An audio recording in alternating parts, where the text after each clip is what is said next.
table ronde est la suivante. 5 présentations successives de 10 minutes chacune. Puis un temps de 20 minutes durant lequel les 5 intervenants peuvent réagir de manière croisée, réciproque sur les interventions précédentes. Donc un temps de discussion, d'échange au sein de la table ronde elle-même. Et enfin, un temps de 20 minutes de discussion avec le public, la salle, donc un temps de questions des auditeurs, des participants à la journée et de réponses, réactions de la table. Donc, et Serge, il est là. Donc,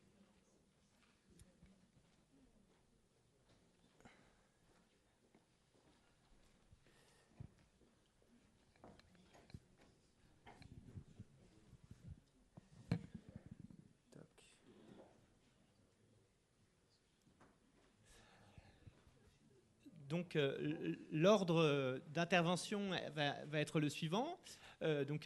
Pierre Léna va introduire cette table ronde par 10 premières minutes d'intervention. Pierre Léna est, comme vous le savez, académicien des sciences et est responsable de la fondation La Main à la Pâte qui est à l'origine, qui a impulsé la dynamique de l'EIST, Enseignement intégré des sciences et technologies. Puis Dominique Roja, inspecteur général de l'éducation nationale, prendra la suite. Puis Serge Acassi, qui est président de l'association des professeurs de biologie et de géologie. Marilyn Coquidé, professeure des universités en didactique des sciences à l'Institut français de l'éducation, à l'UMR STEF. Et enfin, Laurence Viennot, professeur de didactique des sciences et de physique en particulier à l'Université Paris Diderot. Pierre, avez-vous besoin d'un support ou... Donc c'est parfait ainsi. Donc une dizaine de minutes pour ouvrir cette table ronde. Merci. Bien, je vous remercie beaucoup les organisateurs et toute l'équipe de m'avoir invité à prendre la parole ce matin sur ce sujet qui nous a passionnés. Alors, simplement, La Main à la Pâte est une opération qui est née au sein de l'Académie des sciences. En 2005, l'Académie des sciences a donné plus de poids à son action concernant l'éducation et la formation en créant une structure opérationnelle qui s'est appelée la Délégation à l'éducation et la formation, qui entre 2005 et 2012 a accompagné la croissance de l'intérêt pour l'enseignement des sciences en France, mais aussi en Europe et dans le monde. Et puis en 2012, devant le poids et l'importance prise par l'ensemble de ces actions et la possibilité d'un financement des programmes des investissements d'avenir, l'Académie a créé une structure avec les 2 écoles normales supérieures, Paris et Lyon, qui s'est appelée la Fondation La Main à la Pâte, qui n'est pas une fondation traditionnelle, c'est une fondation dite de coopération scientifique. Donc le IST est né avant la création de cette délégation, donc à partir de réflexions conduites en 2004-2005 autour du socle commun à l'Académie des sciences, avec le concours de l'inspection générale et du ministère. Et puis le IST a pris son envol, je dirais, sous ce chapeau de l'Académie jusqu'en 2012. Et puis il est passé... toujours avec, évidemment, une vigilance de l'Académie et du ministère, bien sûr, sous la responsabilité de la Fondation La Main à la Pâte. Voilà. Alors, je vais très brièvement esquisser quelques-unes des conclusions auxquelles nous sommes arrivés. En 2004, au moment de la promulgation du socle commun, nous observions à la fois un très lent développement de l'enseignement des sciences à l'école primaire. Ça a été rappelé ce matin, d'ailleurs je n'y reviens pas, ce développement reste lent. Nous observions aussi les premiers résultats des enquêtes PISA, préoccupants, et ils le sont devenus bien davantage depuis, à la sortie du collège. Et donc également la promulgation du socle commun, qui aura peut-être une suite, on sera peut-être amené à en reparler aujourd'hui, mais dans lequel l'interdisciplinarité apparaissait très fortement, en particulier dans le pôle, le pilier dit sciences et technologies, le pilier 3, auquel l'Académie avait d'ailleurs contribué. Alors, il nous semblait qu'il y avait, dans ce contexte, un certain nombre de problèmes à résoudre, que j'énumère rapidement, et que le IST a essayé non pas de résoudre, mais, disons, d'aborder. Le premier, c'était d'atténuer auprès des élèves la transition si brutale entre le primaire, le CM2 et la classe de 6e. On passait 10 professeurs, et donc une sorte de morcellement du savoir, assez facilement compensé dans les familles avec un bon niveau culturel et pas trop de problèmes sociaux ou familiaux ou d'intégration. Ce qui représente en gros, si on prend la distribution bimodale de PISA, un tiers de nos élèves, et en revanche particulièrement éprouvant pour l'autre tiers, celui qu'on retrouve en queue dans PISA, et donc avec toute la question de l'égalité des chances. Donc voilà, premier point. Second point, un horaire scientifique, technologique très fragmenté, pas de physique en 6e, donc une sorte de séparation dès le début, et puis ensuite des heures très courtes qui permettaient pas bien en particulier de mettre en place l'investigation dont on sait qu'elle est consommatrice de temps. Troisième point, le socle affichait volontairement un objectif interdisciplinaire. Cet objectif est bien détaillé de manière assez fine dans l'annexe 1 du socle, l'annexe qui précise un certain nombre de points pour les sciences en particulier. Et à la fois cette place d'un ensemble sciences et technologies et de ses relations internes paraissait particulièrement importante à l'Académie. Et puis le quatrième point, c'est de faire valoir explicitement une intime relation sciences et technologies qui correspond, je sais qu'on peut débattre de ce point longuement et on n'en débat pas seulement en France, mais en tout cas c'était notre conviction qu'il fallait éviter l'isolement de la technologie, la relier à la science, ne pas définir de hiérarchie entre ces champs et donc associer les trois professeurs. C'était une volonté dès le départ, elle n'a jamais failli depuis. Et bien entendu, l'idée était les sciences, si l'on veut, les sciences de la nature et les sciences de l'ingénieur, les sciences fondamentales, les sciences de l'ingénieur. Enfin, cette complémentarité si essentielle, en particulier face au contexte de désindustrialisation du pays. Donc voilà les 4 sujets qui étaient les points à traiter. Donc le schéma qui a été proposé, vous le connaissez, je ne vais pas le développer longuement, c'est-à-dire on intègre les 3 disciplines, on refait de la physique en 6e, on intègre ça sous un chapeau sciences et technologies. Les professeurs qui étaient volontaires au départ et qui d'ailleurs le sont toujours, construisent ensemble avec un accompagnement, un cursus commun que chacun enseigne avec son style, sa personnalité. Bien entendu, on nous a fait très vite le procès de faire rentrer la bivalence et nous avons toujours affirmé, et nous réaffirmons encore aujourd'hui, que c'était l'excellence disciplinaire manifestée dans un domaine choisi, les sciences physiques, ou bien les sciences de la vie et de la terre, ou bien la technologie, qui permettait, au niveau de l'enseignement de la 6e et de la 5e, d'être capable d'intégrer les connaissances et de les transmettre sur ces 3 disciplines.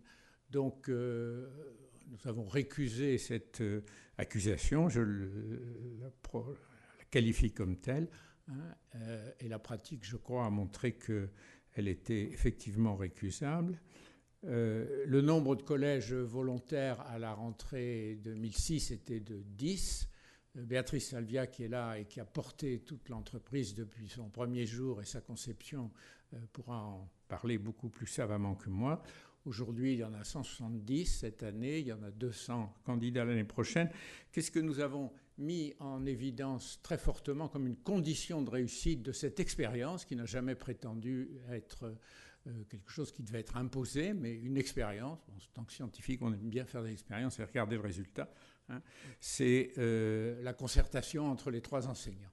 Donc c'était une condition de faisabilité que le ministère accepte de mettre des heures de concertation pour les équipes qui s'engageaient, de façon à ce que le travail de préparation soit fait. Ceci a été obtenu et par exemple, je crois que le chiffre pour la prochaine rentrée n'est pas négligeable puisque pour les 200 collèges, il y aura 5000 heures, je crois, de concertation qui sont données. Donc ça a un certain coût. Bien entendu, l'opération demandait un accompagnement, à la fois dans la conception de ce qu'il est peut-être excessif d'appeler un curriculum. L'article de Spirale sur le curriculum de Marilyn explique bien cela, mais certainement une nouvelle façon de transmettre les sciences en sixième. Donc cet accompagnement, il a été fait dans l'esprit largement cultivé par la main à la pâte, c'est-à-dire se substituer, ça a été également dit ce matin, à une formation continue défaillante, sinon inexistante. Nous avons donc mis au point un grand nombre d'outils, le DVD, le site internet, des grilles d'évaluation, d'auto-évaluation formative, je répète, pour les professeurs. Et après cette année, aujourd'hui, nous disposons de 2 évaluations, une auprès des élèves, dont la version provisoire a été faite par l'ADEP sur une seule cohorte, malheureusement, et qui a été suivie jusqu'à la fin de la classe de 3e. Et cette évaluation va sortir dans quelques mois, je pense, enfin avant la fin de l'année. Elle est un peu limitée dans la mesure où c'est la première cohorte avec des professeurs qui n'avaient pas forcément encore pris leur envol sur la méthodologie. Et puis une seconde fort intéressante auprès des professeurs qui complète celles qui ont été faites par Marilyn Coquidé et qui est parue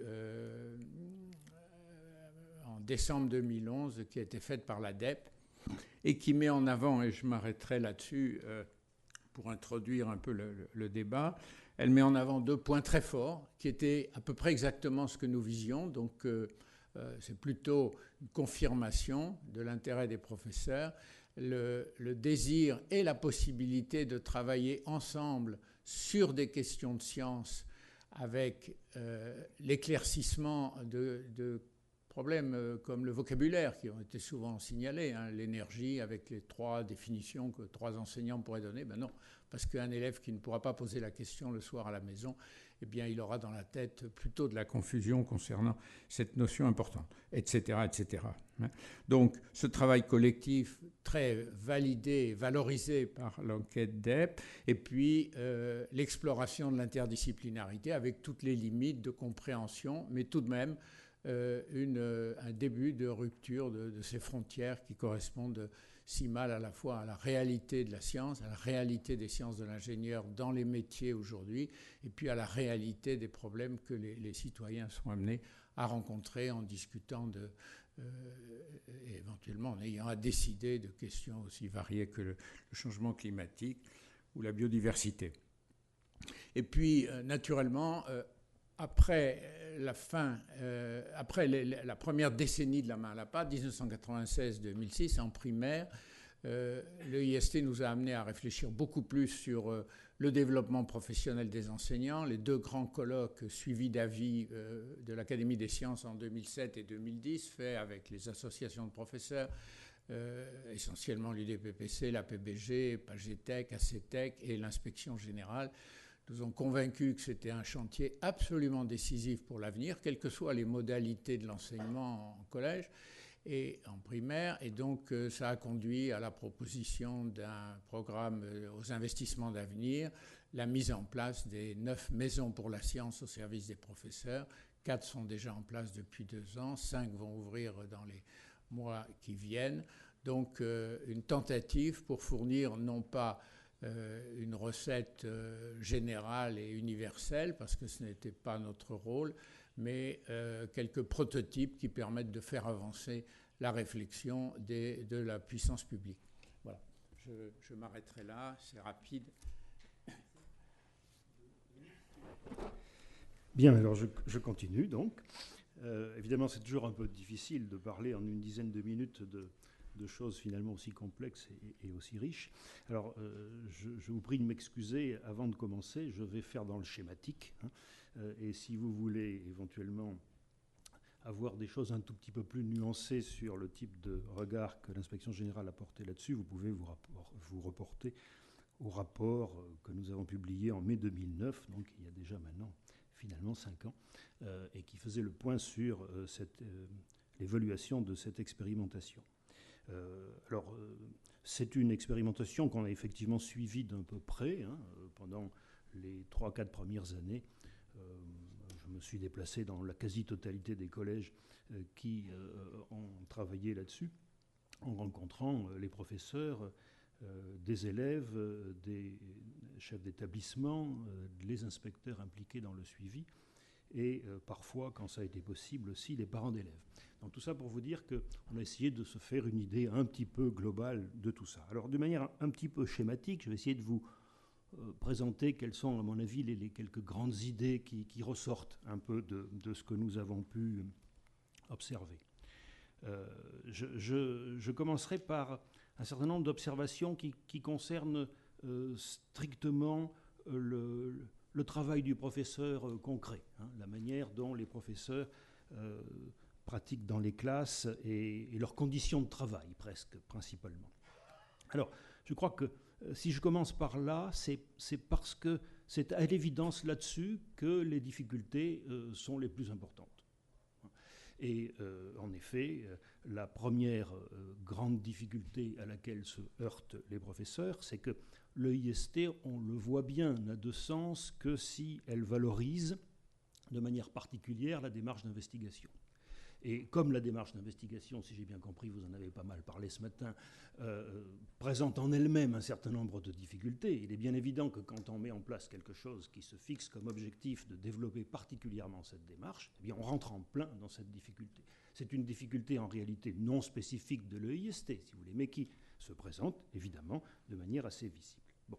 Deuxième difficulté, plus spécifique, celle-là évidemment, c'est celle qui est liée à l'effort demandé à chaque professeur pour, même à ce niveau relativement élémentaire de la classe de 6e, voire de la classe de 5e, s'intéresser au champ scientifique et technologique de disciplines voisines de la sienne. Voilà. Et évidemment, cette difficulté, elle a en quelque sorte deux volets. Un volet réel, effectif. C'est en effet relativement difficile de se mettre à aborder des concepts de technologie quand on est formé aux sciences de la vie et de la Terre, par exemple. Bon. Et puis, il y a une dimension aussi fantasmatique, je dirais, de cette difficulté, et qui est une illustration de ce qui est extrêmement fréquent dans l'éducation nationale, c'est la logique du « qu'est-ce que ça cache ?» Vous savez, c'est-à-dire que ce n'est pas le tout de voir ce qu'est en train de poser comme difficulté l'EIST, c'est un peu ce à quoi faisait allusion Pierre tout à l'heure. Est-ce que nous n'aurions pas affaire là à un cheval de Troie plein de mauvaises intentions, et à ce moment-là, on se met à valoriser plus, enfin, à surreprésenter des difficultés supposées plutôt que des difficultés réelles. À l'inverse, dans les conditions de travail, eh bien, les professeurs ont l'avantage d'avoir moins d'élèves plus longtemps. Ça me paraît une évidence absolue, je n'insiste pas là-dessus. Et un deuxième avantage qui est lié ou non d'ailleurs, qui peut être lié à ça, qui est la possibilité d'avoir des plages horaires plus longues. Et ça a été quand même une sorte de surprise. Je reconnais que la première fois que j'ai entendu dire qu'un collège avait fait le choix de faire des plages de sciences de 3h30 d'affilée, je me suis dit, ces gens-là sont fous, ils vont dans le mur, c'est leur choix, très bien, mais j'avais hâte d'aller voir pour voir comment ils s'en sortaient. Et ils s'en sortaient très bien, à ma grande surprise, et ils étaient extrêmement heureux de cette réorganisation de l'horaire qui leur permettait évidemment, disposant d'une plage longue, de diversifier beaucoup ce qu'ils faisaient à l'intérieur de cette plage longue. Donc, vous voyez, il y a quelquefois des choses un petit peu surprenantes comme ça.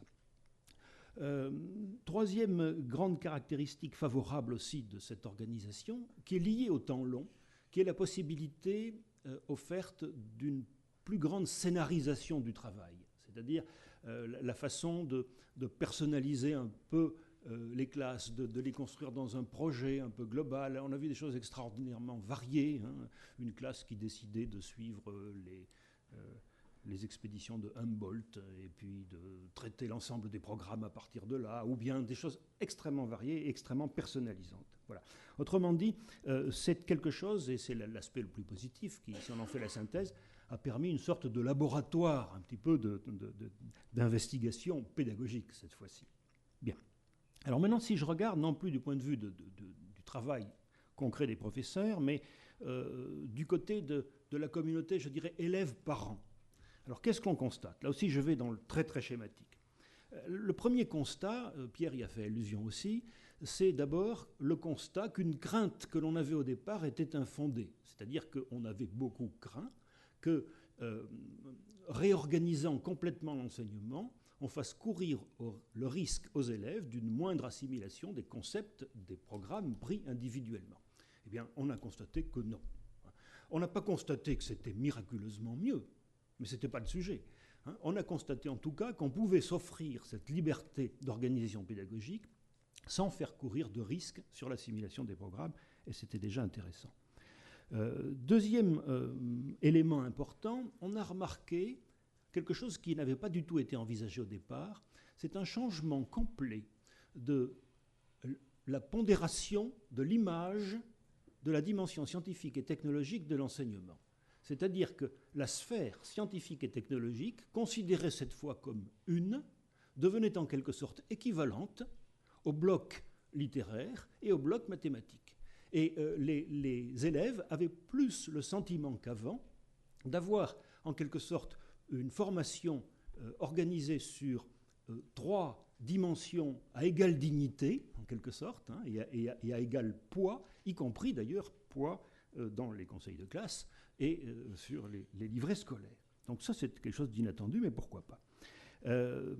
Troisième caractéristique, c'est juste pour faire plaisir à Christian, c'est en effet une meilleure mise en relation de la formation et des considérations de la vie courante. Bon, alors, non pas que je considère que la vie courante est le passage obligé de l'enseignement scientifique, mais il n'est pas interdit non plus, pourquoi pas, une fois de temps en temps. Donc une meilleure mise en relation. Et les parents nous disaient eux-mêmes que pendant que leurs enfants ont suivi le IST, ils entendaient plus souvent parler de science à la maison et qu'ils en entendaient plus souvent parler, y compris à l'occasion, par exemple, des promenades dominicales et des liens plus riches que les enfants semblaient faire entre des observations qu'ils étaient amenés à faire en famille et puis des choses qu'ils avaient faites en classe. Bon. Autre caractéristique aussi, une certaine baisse du stress imposé aux élèves par la dimension scientifique et technologique parfois, et un relatif remplacement de ce stress par une forme de motivation un peu plus grande. Voilà. Et puis, j'ajoute, pour mémoire, un meilleur lien, en effet, entre l'école et le collège, surtout sensible d'ailleurs lorsqu'il s'agit d'élèves qui ont des difficultés à faire ce lien, c'est-à-dire des élèves plus ou moins en difficulté, ou notamment de milieux socio-professionnels, pour qui il n'y a pas, disons, d'accompagnement culturel simple à la maison, favorisant la compréhension de ce qui se passe quand on passe de l'école primaire au collège. Voilà. Troisième communauté qui a été très impliquée dans cette affaire, c'est la communauté des inspecteurs. Bon, après tout, elle est peut-être un peu moins intéressante pour vous, mais moi je m'y intéresse quand même un tout petit peu, excusez-moi. Donc, qu'est-ce qu'on a constaté? On a constaté d'abord un changement complet d'état d'esprit entre le début et la fin. Des inspecteurs qui d'abord étaient méfiants et qui sont devenus favorables et intéressés, d'une manière extrêmement spectaculaire. Dans le détail, un regard complètement renouvelé sur les programmes. C'est-à-dire que le fait de se demander comment on va pouvoir faire passer quand même un programme dans une forme aussi déstructurée d'enseignement amène à regarder les programmes de manière tout à fait renouvelée. Un regard plus détendu, je dirais, plus détendu, sur les spécificités disciplinaires qui ne sont pas niées, qui sont au contraire presque plus encore reconnues, mais qui sont assimilées et prises comme des richesses permettant le dialogue, en quelque sorte. On a aussi une réflexion non spécifique de l'EIST, bien entendu, mais très développée dans le cadre de l'EIST sur les nécessaires cohérences, cohérence de vocabulaire, cohérence de démarche, cohérence de point de vue. Voilà. Et puis surtout, un changement assez profond dans la relation professeur-inspecteur. Après tout, ce n'est pas si souvent, je ne crois pas avoir eu aussi souvent qu'avec le IST dans d'autres dispositifs l'occasion de voir des réunions qui portaient véritablement sur des réflexions pédagogiques et qui associaient de manière totalement ouverte des professeurs, des inspecteurs, des chefs d'établissement et parfois des parents d'élèves. Et le fait qu'on ait ce type de réflexion-là collective, c'est en soi, me semble-t-il, quelque chose d'intéressant. Alors, si on veut faire un petit bilan de tout ça et se demander quel est l'avenir de l'EIST. D'abord, la première chose qui me paraît complètement évidente, c'est que l'avenir de l'EIST n'est certainement pas un avenir hégémonique. Il s'agit d'une modalité, parmi d'autres, qui a ses intérêts, mais qui n'a pas vocation à se substituer au reste des choses. C'est une manière de faire, et on se situe certainement dans une logique de diversification beaucoup plus que dans une logique de généralisation. Bon.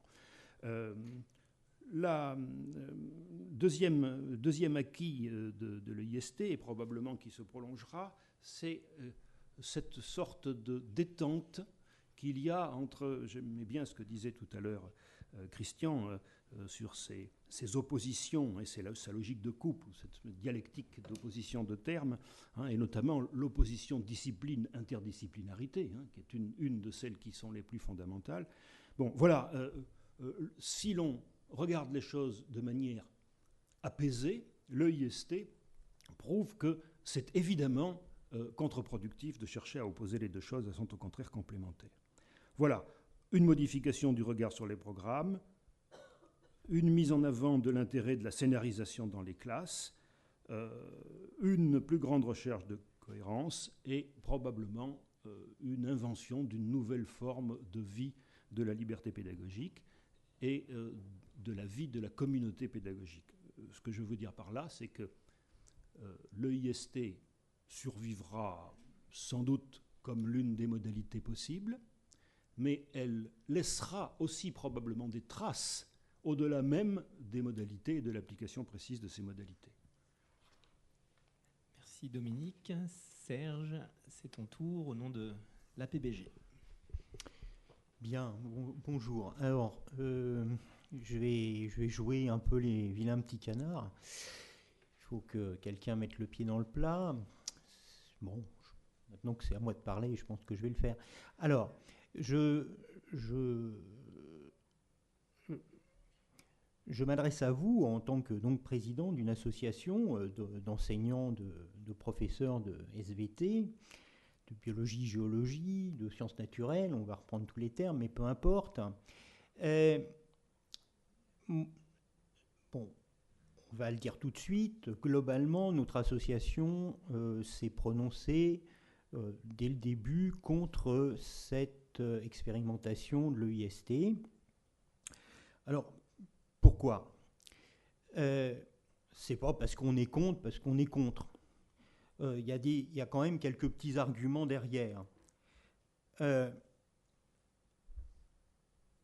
Sur le principe de départ, c'est-à-dire ce que rappelait M. Léna, la main à la pâte, je crois qu'on ne peut que se réjouir de cette réintroduction finalement des sciences à l'école primaire.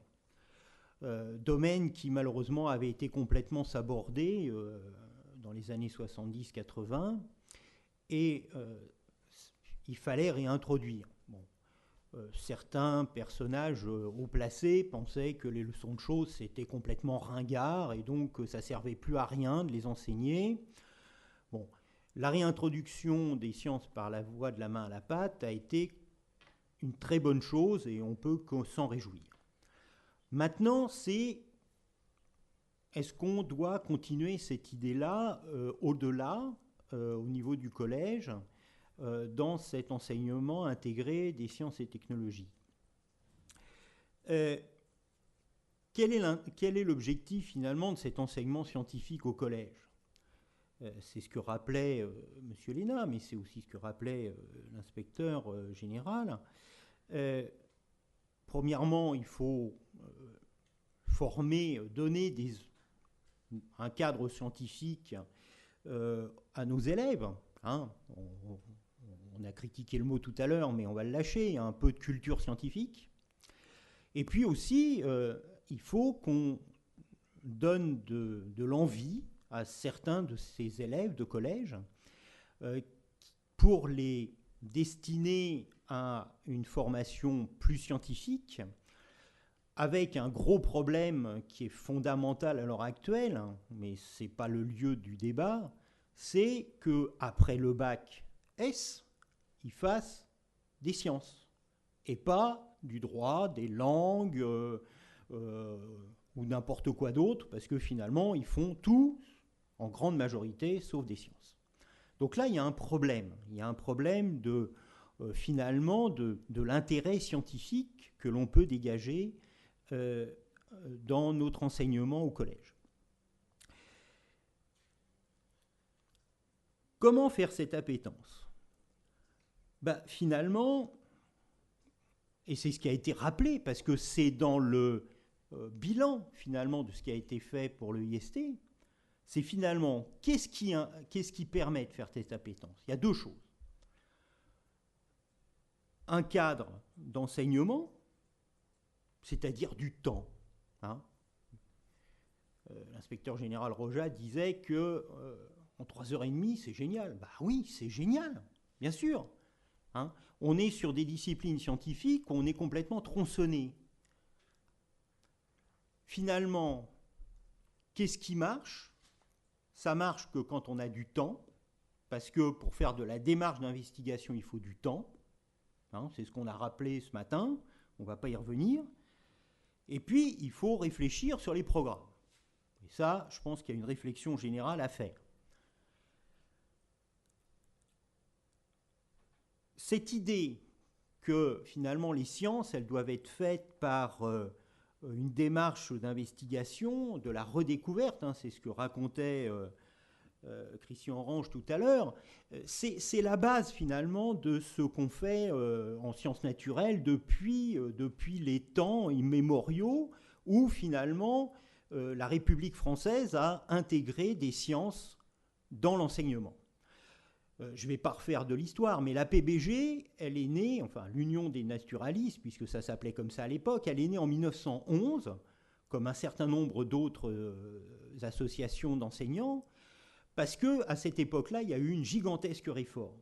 Une gigantesque réforme qui a cassé finalement ce qui était l'enseignement classique, hein, philo, lettres, et qui a introduit des sciences dans l'enseignement. Et pour que ces sciences puissent fonctionner, il fallait qu'il y ait un apprentissage, une éducation, une formation continue de nos collègues. Et cette formation continue, il fallait qu'elle soit justement sur cette démarche d'investigation. Démarche d'investigation qui était là, dès le début, hein, 1911. Reprenons les premiers bulletins de l'Union des naturalistes, ils sont là. Guy peut en parler, il les a compulsés plus en détail que moi. Donc il faut du temps. Il faut du temps, et ce temps, on ne l'a pas. Alors si ça marche pour le IST, donnons-nous du temps. Voilà. Je pense qu'on peut être capable de nous donner quelques heures supplémentaires pour qu'on puisse faire des sciences de façon correcte. Donc l'horaire est fragmenté. Il y a des problèmes.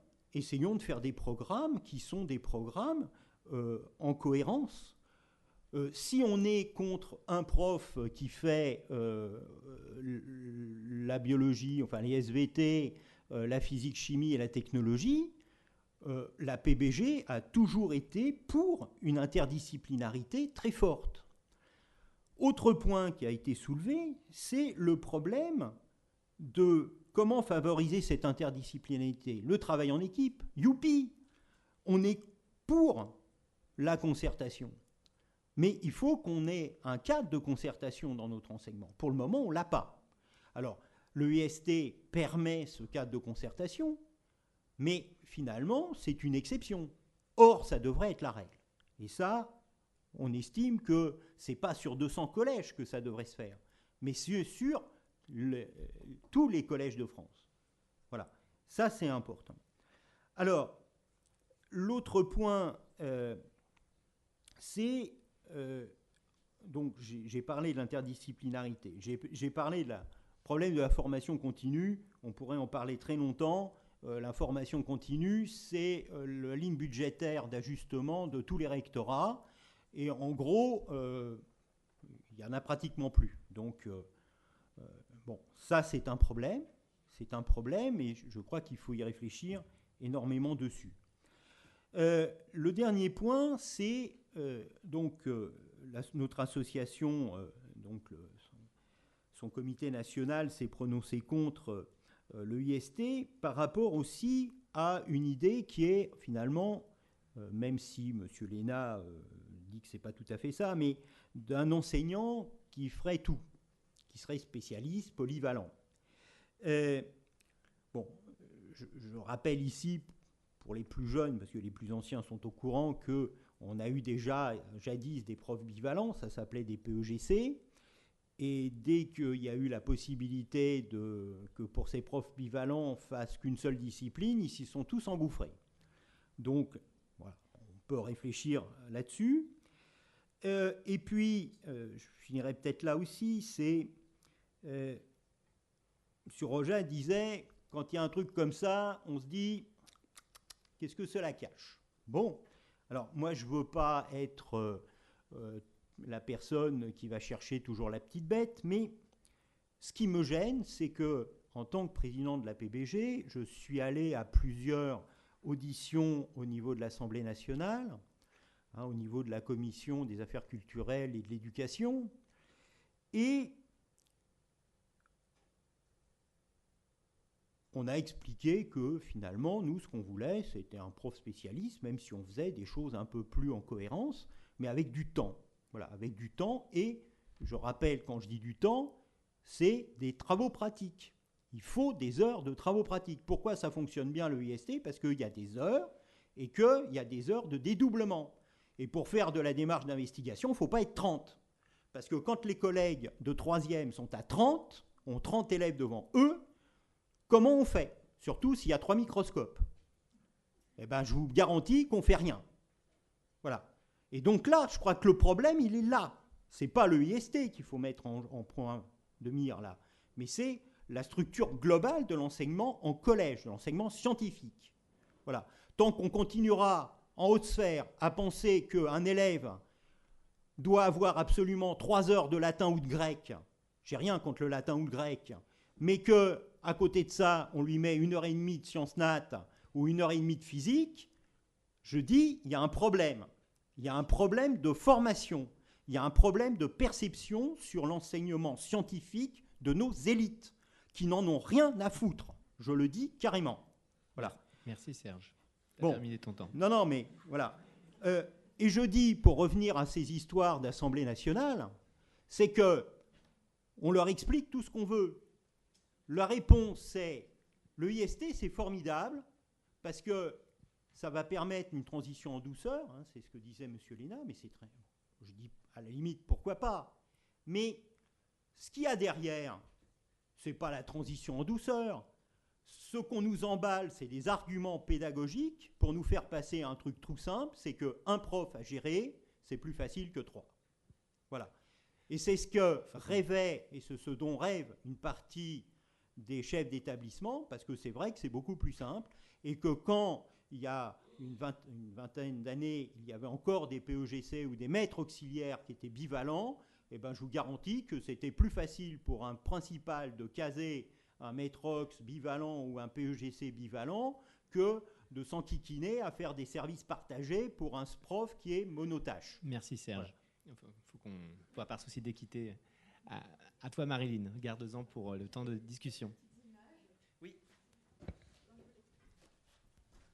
Il y avait peut-être un lapsus parce que c'est l'enseignement intégré de sciences et technologies. Il me semble que c'est au singulier, que c'est pas au pluriel. Ah, on sait peut-être.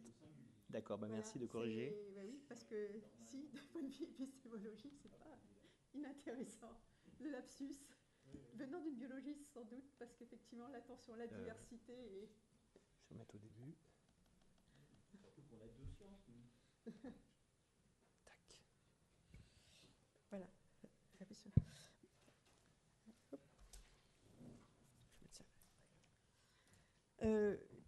Oui, donc 10 minutes, c'est court, hein, mais effectivement, si vous voulez un petit peu aller plus loin, il y a en particulier le rapport que l'on avait fait, dont j'ai donné le lien, qui est consultable en ligne. Donc voilà, alors quel est le problème? Moi, je voulais revoir un petit peu quel était le problème.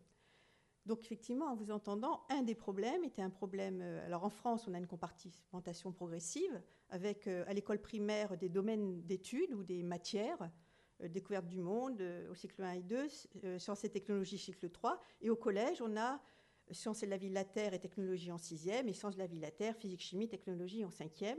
Et donc, on a une compartimentation progressive et d'une certaine façon qui est... ça fait plusieurs années sur lesquelles on dit que c'est beaucoup trop compartimenté. Et donc, il y a eu des genres de dispositifs pour couper les parcours croisés, etc. Donc voilà, donc, le problème est effectivement, vous l'avez rappelé, un problème pédagogique de trop de profs, trop d'élèves et les heures trop courtes. Bon. Le problème, entièrement d'accord, hein. Là, il y a sans doute un problème et on peut être d'accord sur les problèmes, si je puis dire. Hein, sur le... Alors, donc au niveau de l'étude qui a été faite par l'INRP à l'époque, donc il y a eu une équipe qui s'est constituée et il y a eu 5, c'est une étude qualitative, hein, pas du tout une étude aucune idée de généralisation, mais de suivre dans 5 collèges l'équipe des 3 professeurs et en particulier sur un intervalle de temps sur la préparation, comment ensemble ils préparaient, ils travaillaient ensemble et comment après c'était mis en œuvre dans les classes, dans la classe dite EIST, puisqu'à côté, ils étaient aussi professeurs de SVT, professeurs de physique-chimie, professeurs de technologie. Je reprends l'exemple de l'énergie, parce qu'effectivement, c'est quand même assez emblématique, pour montrer aussi, d'une certaine façon, les difficultés qu'il y a quand même à dialoguer entre disciplines et, d'une certaine façon, les questions de frontières qui sont pas simples comme ça à franchir, si je puis dire, parce qu'il y a des habitus, parce qu'il y a surtout des questions épistémologiques qui sont différentes. Donc, sans rentrer dans les détails, en particulier dans le collège, là c'était le collège du Nord, c'était un travail, donc les enseignants ensemble, sur volontaire, ont travaillé, ils ont préparé un ensemble de séquences sur l'énergie, et on a regardé sur cette préparation qui était normalement identique. Ils s'étaient mis d'accord comment ça a été mis en œuvre dans les classes. Alors, par le professeur de sciences physiques, donc en plus vous avez la photographie, il y a aussi la classe qui est un peu différente, parce qu'ils restaient dans leur classe spécialisée, si je puis dire, donc l'enseignant de sciences physiques. Il y a quelque chose qu'il faut savoir, l'énergie, elle ne disparaît pas. L'énergie qui est là depuis le début de l'univers, elle est là, elle ne disparaît pas. Alors, qu'est-ce qu'elle est devenue, elle ne disparaît pas. Donc, il est sur une idée de conservation de l'énergie très forte, hein, bien sûr. Le professeur de technologie, donc vous voyez là la classe qui est différente, qui est organisée de manière pédagogique.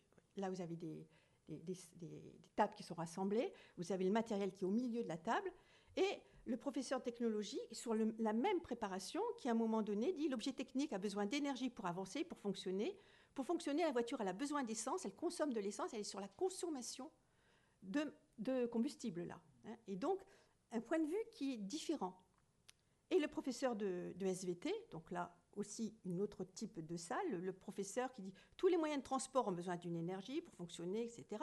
Avec aussi à un moment donné, là je ne l'ai pas repris, elle parle d'énergie musculaire, qui est effectivement quelque chose qu'on utilise en SVT, mais qui effectivement c'est pas de l'énergie, hein, on ne parle pas d'énergie chimique du muscle, on parle d'énergie musculaire, bon, par abus de langage, etc. Qu'est-ce que je veux montrer là? C'est qu'il y a des formes de points de vue, d'habitus et des spécialités disciplinaires. Nous, notre travail était orienté sur les spécialités et les élargissements de spécialités, et que ce n'est pas si simple que ça, quand il y a une formation, et que, effectivement, donc la question de la disciplinarisation qui est mise en place. Je voulais terminer pour cette question toujours sur l'énergie. C'est dans un manuel concernant la technologie, là, où en fait, il y a la question de la chaîne d'énergie qui est en haut de la page, et en bas, il y a la chaîne énergétique. Et vous voyez que ces deux schémas, c'est dans le même livre, ils ne dialoguent pas si simplement que ça. Non seulement en fonction de, vous voyez, en haut, vous avez dans les petits rectangles, vous avez un point de vue fonctionnel, hein, alimenter, distribuer, convertir, transmettre, et en dessous, on veut faire la liaison directe avec, dans les petites bulles, là, les questions plutôt d'organes et de chaînes énergétiques et de transformation d'énergie avec la visée d'une élaboration intellectuelle de ce qu'est l'énergie avec la transformation. Et disons que ces deux points de vue épistémologiques ne se recouvrent pas complètement. Ce sont quand même des points de vue différents. Le point de vue technique avec les problèmes de solutions techniques, fonctionnelles, et un point de vue plus d'élaboration intellectuelle de ce que peut être l'énergie avec les transformations, etc. Et d'une certaine façon, ce qui se joue là, ce sont vraiment des enjeux épistémologiques au risque de dénaturer même l'enjeu épistémologique d'une formation disciplinaire. Ce que disait Christian tout à l'heure, une discipline, ça discipline l'esprit. Et c'est une façon, j'ai repris là la question de matrice disciplinaire de Develay, usage de concepts propres, pratiques théoriques spécifiques. Par exemple, en SVT, je suis biologiste aussi de formation, en pratique de SVT, on a l'unité et la diversité qui est tout de suite présente. Hein, c'est pour ça que je disais, sans doute c'est une biologiste qui a écrit ça. La question des problèmes à la fois fonctionnels et historiques qui sont tout de suite présents. Un physicien problématisera d'une autre façon, si je puis dire. Et ce qui se joue donc avec des formes particulières de validation, des outils, des matériels, des sources, des références. Et je voulais aussi pointer aussi la question on est sur des questions matière scolaire ou discipline scolaire.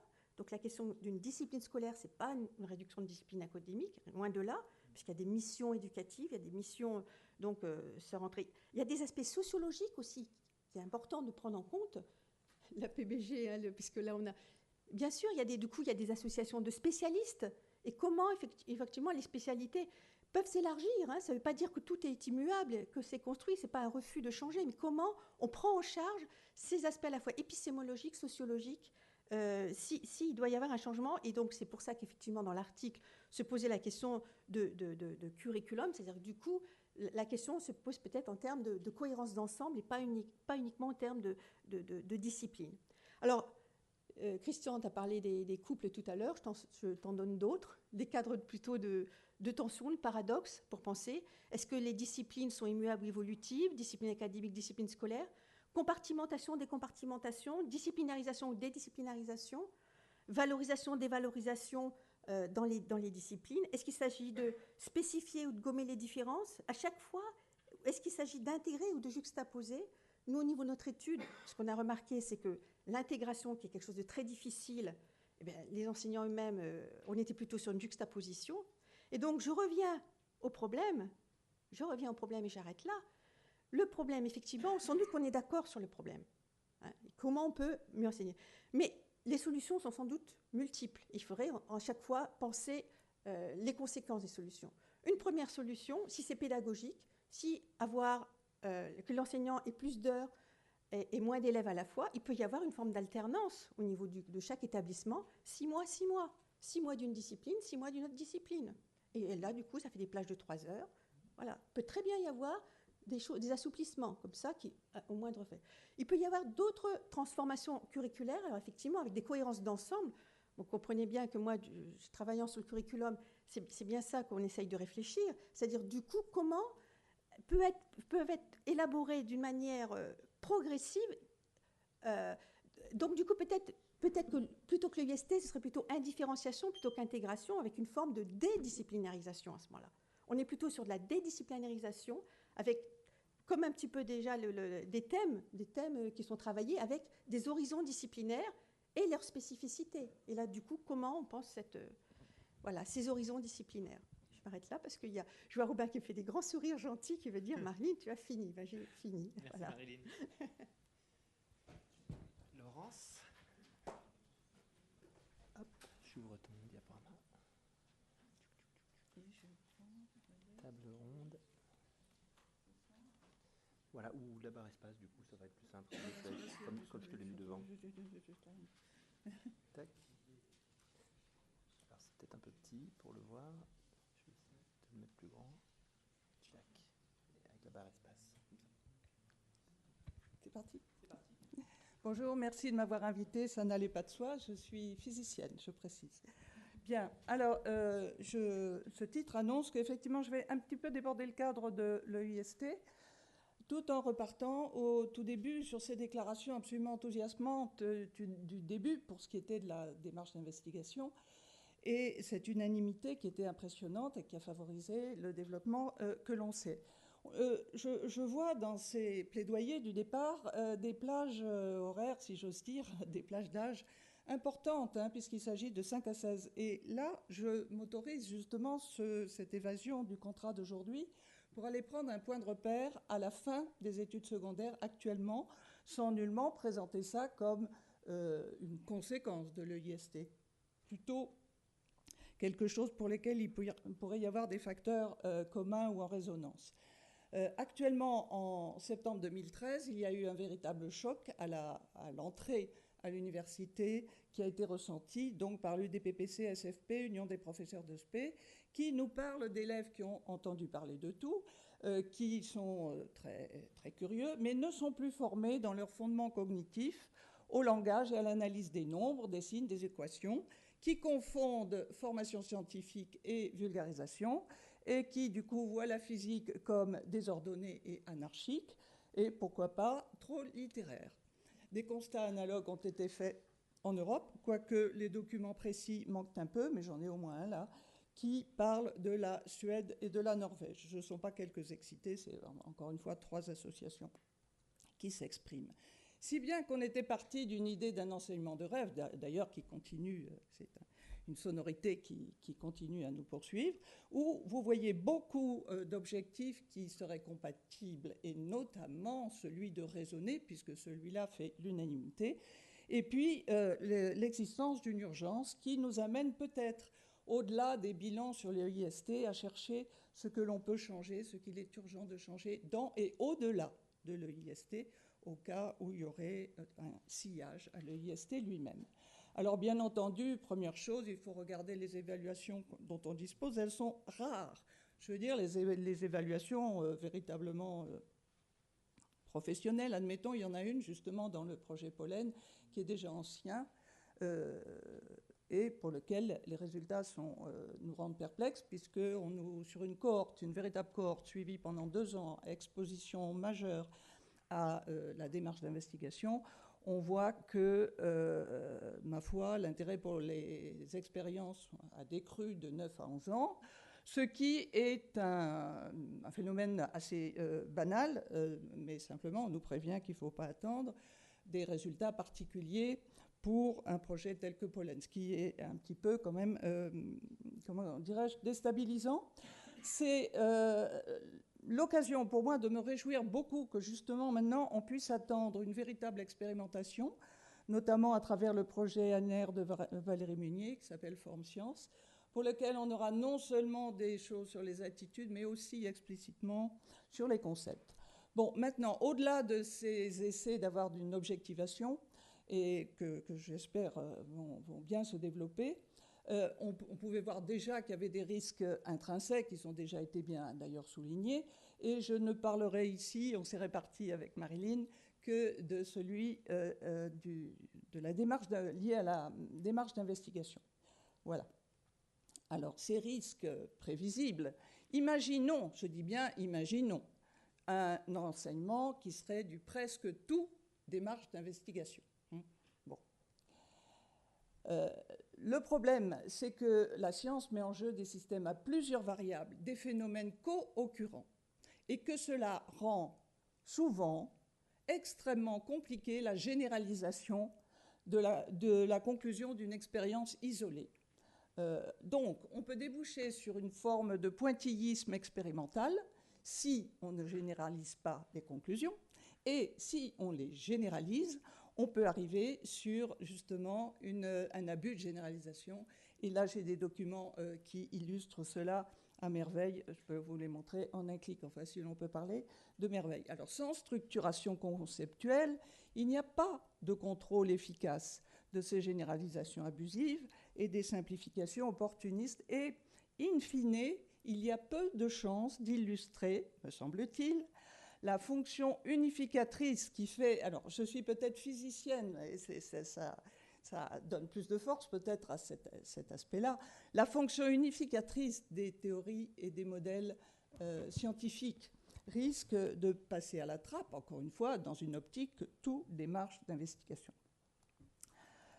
Du coup, peu de chances de développer une réelle attitude critique et un risque d'épistémologie ad hoc, une espèce de parodie d'une épistémologie rêvée dans laquelle, effectivement, on pourrait, à la suite d'une expérience isolée, conclure.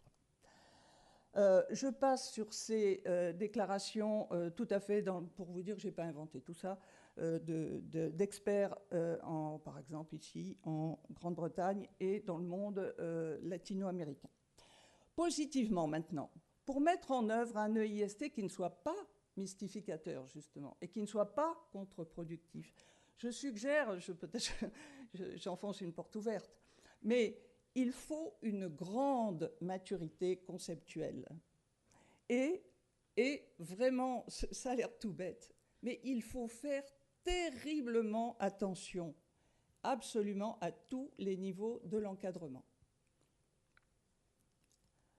Sinon, le risque pour l'enseignant ou les accompagnants, il y a un risque de fournir des explications qui miment le raisonnement commun et qui reproduisent toutes ces incohérences que j'appelle l'explication écho. Et encore une fois, je n'ai pas le temps de vous l'illustrer, mais les documents sont là si vous voulez.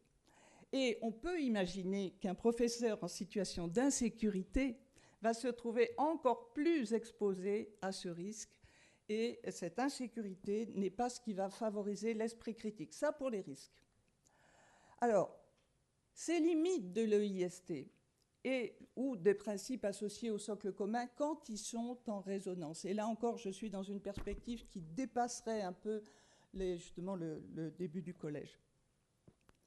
Si j'attribue les limites de ces principes seulement aux insuffisances de la formation des enseignants, bien sûr, il faut former les enseignants, certes, mais si je me limite à ça, me semble-t-il, cela revient à bloquer une réflexion qui est plus qu'urgente et en particulier informée par ces résultats en fin de secondaire. En guise de conclusion, je pense que le doute scientifique à propos de l'expérimentation des marges d'investigation est absolument essentiel. Accepter de douter de la dose de démarche d'investigation.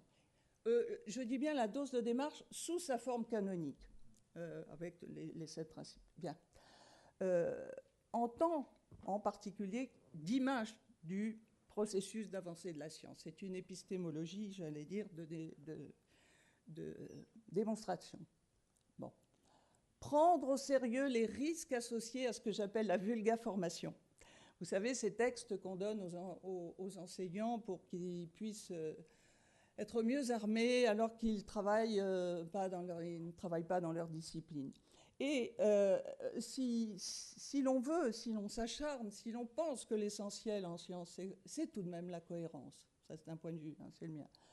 Et positivement, non seulement éviter les incohérences majeures pour lesquels nous voyons des accidents dans les documents en circulation. Positivement, on parle beaucoup de cohérence entre disciplines. Je pense qu'il y a une attention pour ne pas perdre la cohérence intradisciplinaire et ne pas déboucher sur une science en confetti, hein, celle qui était dénoncée par mes collègues anglo-saxons. Donc ces liens intradisciplinaires, absolument fondamentaux. J'accueille avec grand bonheur les suggestions de l'inspecteur général sur la généralisation d'idées de portée cette fois générale, qui sont à reprendre de tous les bénéfices de l'EIST, qui ne va pas nier, et ceci dans un cadre qui accepterait une pluralité d'approches d'enseignement, c'est ça que je voudrais mettre en discussion, y compris de la gestion des expériences. Il y a des tas de manières de gérer des expériences, avec toujours cet objectif de raisonnement, bien sûr, pour mieux accompagner la structuration conceptuelle que je ne suis pas du tout la seule à souhaiter, à appeler de mes voeux, et qui fait cruellement défaut à la fin de l'enseignement secondaire actuellement. Et encore une fois, l'idée est qu'il y ait des appuis à l'esprit critique. Un esprit critique ne se développe pas hors sol. On a des expériences vraiment de plus en plus qui montrent à quel point, sans structuration conceptuelle, on ne peut pas attendre de gens qui ne sont pas dans leur discipline, en plus, de développer un esprit critique. Voilà, je vous remercie. Merci. Alors, merci à toute la table ronde.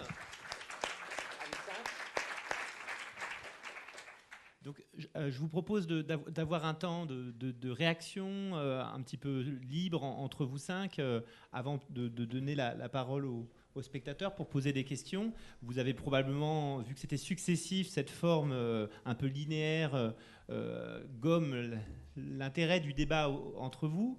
Vous avez probablement envie chacun de réagir de manière croisée.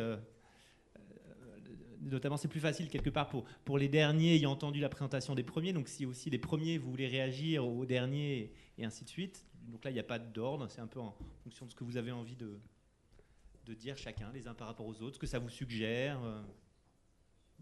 Dominique ? Oui, je vais peut-être parler de l'intervention de Mme Viennot, justement, à l'instant. Parce que je suis assez d'accord avec l'essentiel des remarques qu'elle fait.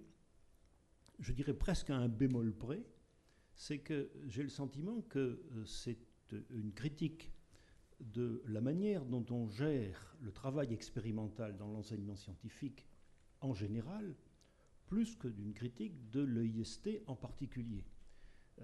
J'ai vu de nombreuses fois dans des classes de SVT des professeurs faire une expérience et en tirer une conclusion générale de manière un peu trop hâtive. Donc je pense que c'est quelque chose, comment dirais-je, cette nécessité de passer de manière inductive, intelligente, de l'observation ponctuelle d'un résultat à une loi générale, c'est effectivement quelque chose dont je suis absolument convaincu que ça n'est pas assez travaillé et qu'on oublie d'y introduire justement le degré de rigueur nécessaire. Et voilà, et ça me paraît très général et pas spécifique du tout de l'EIST. Et même presque à contrario. Mais je reconnais qu'il y a un biais d'observation. Je pense avoir vu plus souvent dans des classes de IST, quand je dis plus souvent, je veux dire statistiquement plus souvent, plus fréquemment, une pratique du doute et l'essai de développer un regard critique sur les résultats que l'on vient d'obtenir, même si à l'évidence en sixième, il n'est pas question d'aller au bout de cette analyse critique, mais au moins de prendre conscience de sa nécessité. Je l'ai vu, me semble-t-il, enfin je dirais au moins autant en EIST qu'ailleurs. Donc voilà, je pense que c'est un problème un peu différent, mais fondamental, j'en suis absolument d'accord. Et en tout cas, comment dirais-je, comme j'ai beaucoup de mal à m'inscrire dans l'hypothèse de pensée que vous faites en disant, imaginons un enseignement qui serait exclusivement ou très majoritairement fondé sur l'investigation, parce que pour moi, cette hypothèse de pensée est un peu monstrueuse en elle-même, pardonnez-moi. Hein, c'est-à-dire que moi, ce qui m'intéresse, c'est la diversité. Voilà. Et écoutez, on a fait un brillant historique tout à l'heure qu'on pourrait remonter encore plus loin. Enfin, je pense que la démarche d'investigation n'est pas très loin de la maïotique de Socrate. Et il n'y a pas bien longtemps, j'ai essayé de convaincre mon auditoire que le IST avait été inventé par Homo habilis pour transmettre les éléments de la Pebble Culture. Donc, il y a un peu plus de 2 millions d'années. Donc, je veux dire, on a effectivement un parcours historique. Mais si, depuis tout ce temps, on pouvait raisonnablement avoir l'espoir de trouver une solution qui marche tout le temps et à tout le coup, et qu'il suffirait de la trouver pour l'appliquer systématiquement pour que ça marche, j'ai tendance à croire que depuis le temps qu'on est à y travailler, on aurait trouvé. Voilà. Hein, et que donc probablement, si on n'a pas trouvé, c'est que ça n'existe pas et qu'en effet, ce qui importe, c'est la diversité. Laurence, un élément de réponse ? J'ai donc à répondre. Bon, il y a donc 2 points. Je suis tout à fait d'accord que la réflexion sur le rôle de l'expérience il y a 50 ans n'était pas plus avancée, loin de là, que maintenant. Mais je pense que l'EIST avance. Enfin, la démarche d'investigation a été quand même beaucoup présentée, ainsi que l'EIST. Détrompez-moi, je ne suis pas au cœur de l'action, donc détrompez-moi si ce n'est pas le cas. Mais avec des, c'est pas péjoratif, mais des prétentions épistémologiques extrêmement fortes. Hein. Et ça n'a pas été contesté tout à l'heure que ce qu'on enseignait avec la démarche d'investigation, ça n'était pas un moyen, c'était en soi. Bon, je signale quand même que ce point est extrêmement contestable et contesté au plan international dans les discussions que nous avons dans les rencontres internationales. Bon, donc, je veux dire, c'est le prix à payer. C'est le prix à payer quand on avance un tel statut.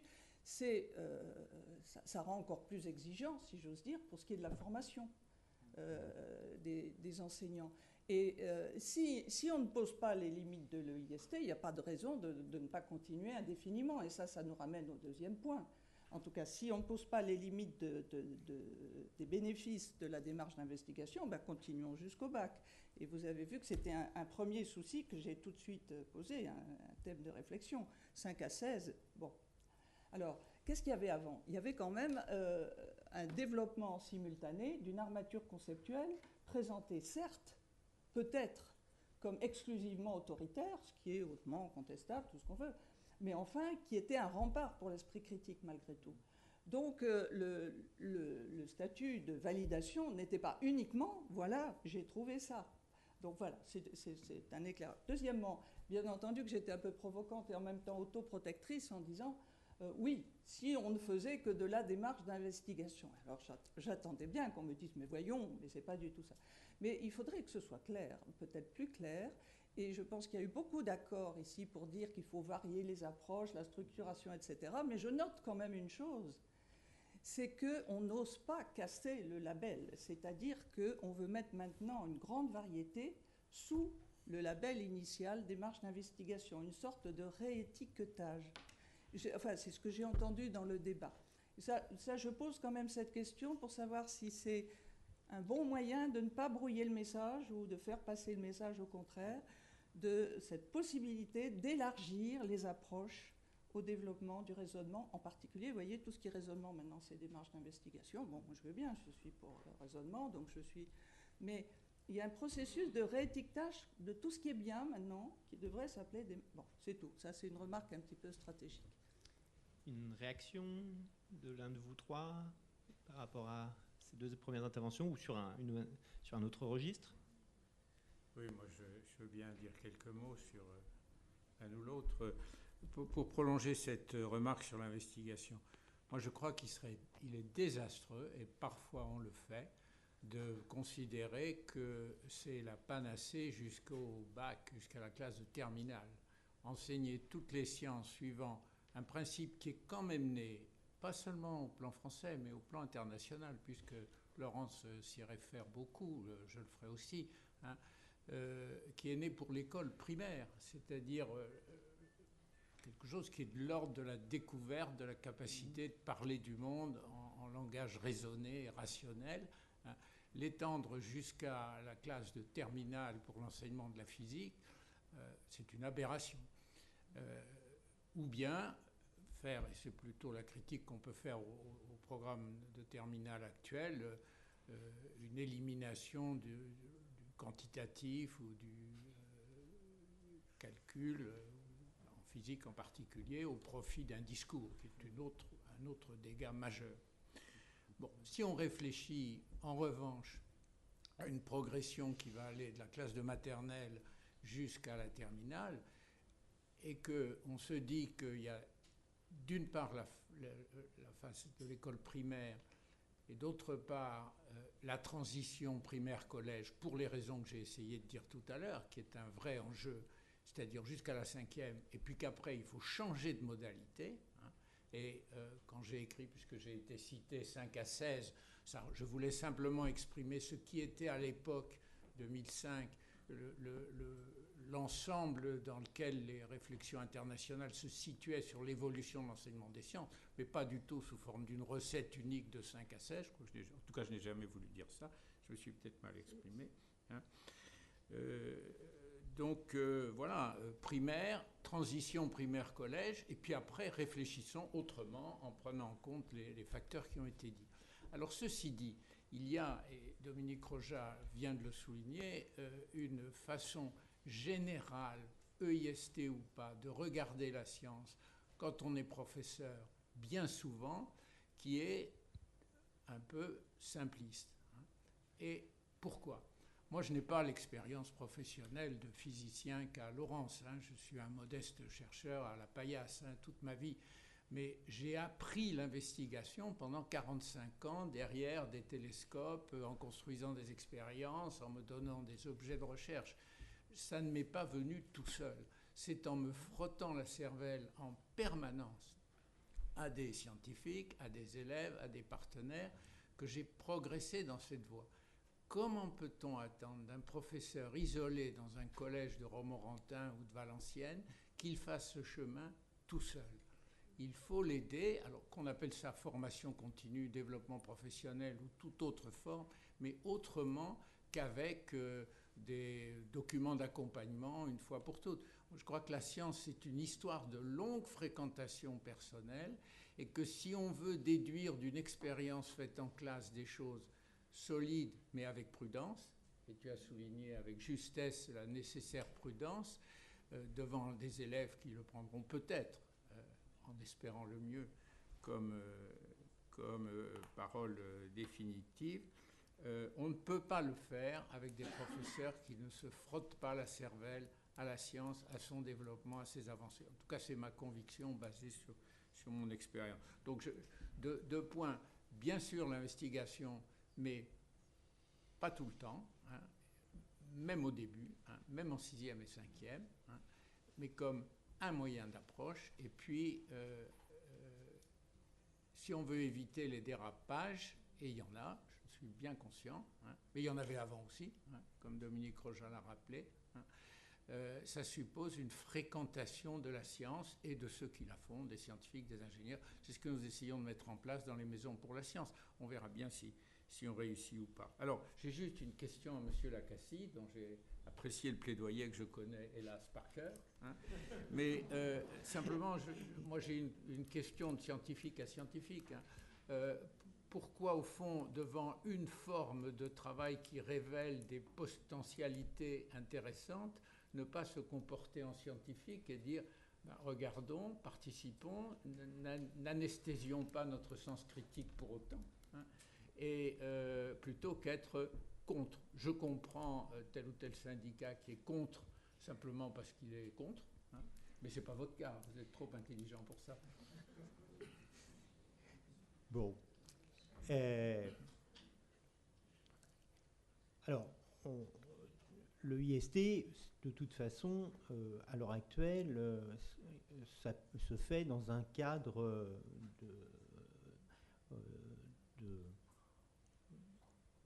de test, hein, d'expérimentation qui est prévu par la loi. Donc, ton tact, il n'y a pas de souci de ce côté-là. Moi, les seuls problèmes qu'on a, c'est que finalement,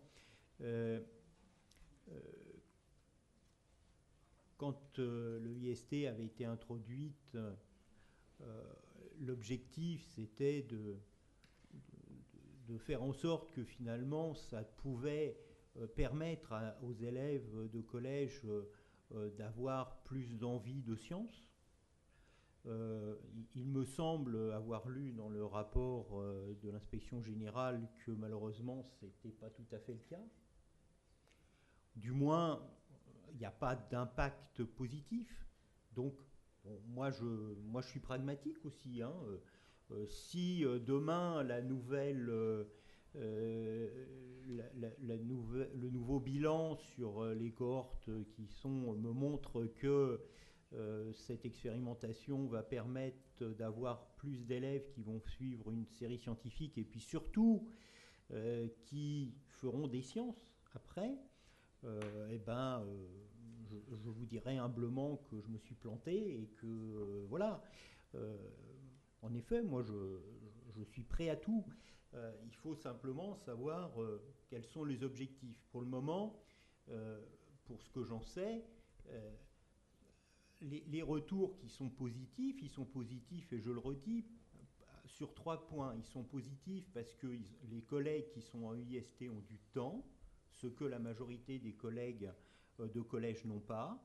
Ils ont des temps de concertation et ils ont des possibilités de dédoublement et donc d'avoir des élèves en groupe restreint. Ce que malheureusement, en dehors de la 6e, il n'y a plus au collège. Et voilà, le constat, pour moi, il est là. Si faire de l'EIST, peut-être pas sous une forme où on aura un prof tout seul qui fera les 3 disciplines, mais peut-être des profs qui se partageront de façon plus disciplinaire, mais en intégration, si on leur offre, je pense, les mêmes possibilités, je pense que ça sera formidable. Malheureusement, j'ai peur, je crains que ça ne soit pas tout à fait le cas. Et moi, ce que je vous dis, ce qui me gêne beaucoup, c'est qu'à l'heure actuelle, quand moi je vais discuter avec les parlementaires, de quelque bord qu'ils soient, hein, parce que finalement, qu'ils soient de droite, de gauche, le discours est exactement le même, j'ai plutôt le sentiment que l'UIST, c'est un moyen de faire des choses à moindre coût. Voilà. La députée qui avait fait le rapport, j'ai oublié le nom, alors.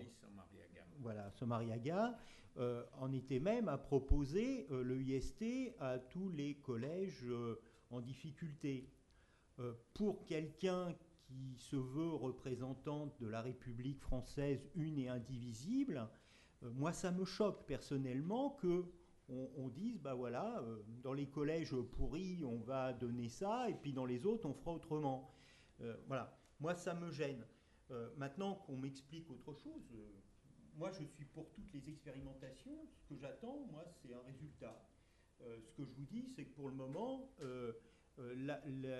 la façon dont les collègues de sciences, hein, et je mets dans cette appellation aussi bien nos collègues de SVT que les enseignants de physique, chimie et technologie, ils sont dans un cadre d'enseignement désastreux au collège. Faut le dire. Voilà. Trop d'élèves, du matériel qui n'existe de moins en moins, des sous qui n'arrivent pas forcément, plus de personnel technique de laboratoire.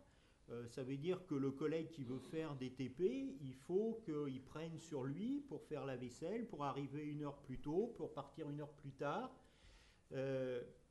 C'est finalement être enseignant de sciences au collège, c'est une vraie vocation. Hein. Je crois qu'il y en a qui rentrent dans un monastère, il y en a qui font des sciences au collège, et ben bravo. Moi j'en ai fait pendant 10 ans.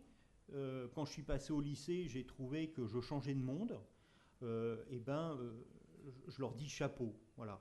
Et je pense que tant qu'on ne modifiera pas les conditions d'enseignement de nos collègues, l'enseignement ne sera pas bien fait et ça ne passera pas bien. Pierre Léna, une réponse à ça, et puis Laurence a demandé la parole. Non, juste un commentaire. Bien sûr, la situation n'est pas bonne et c'est bien pour ça qu'il faut essayer d'agir. Oui, hein. Je suis d'accord avec vous. Mais vous proposez une extension des horaires au prix d'autres disciplines. Je crois que ce combat-là, peut-être qu'il sera gagné un jour, mais pour avoir travaillé pendant près de 20 ans en lien avec le système éducatif français, je crois que c'est une impasse si on s'engage là-dedans. Il faut essayer de reconfigurer ce qui existe au mieux de nos objectifs. Voilà, c'est peut-être un constat d'impuissance et j'espère que je vieillis maintenant, d'autres prendront le relais et gagneront ce combat. Il se pose d'ailleurs au lycée de la même manière, on l'a vu dans les réformes. Hein.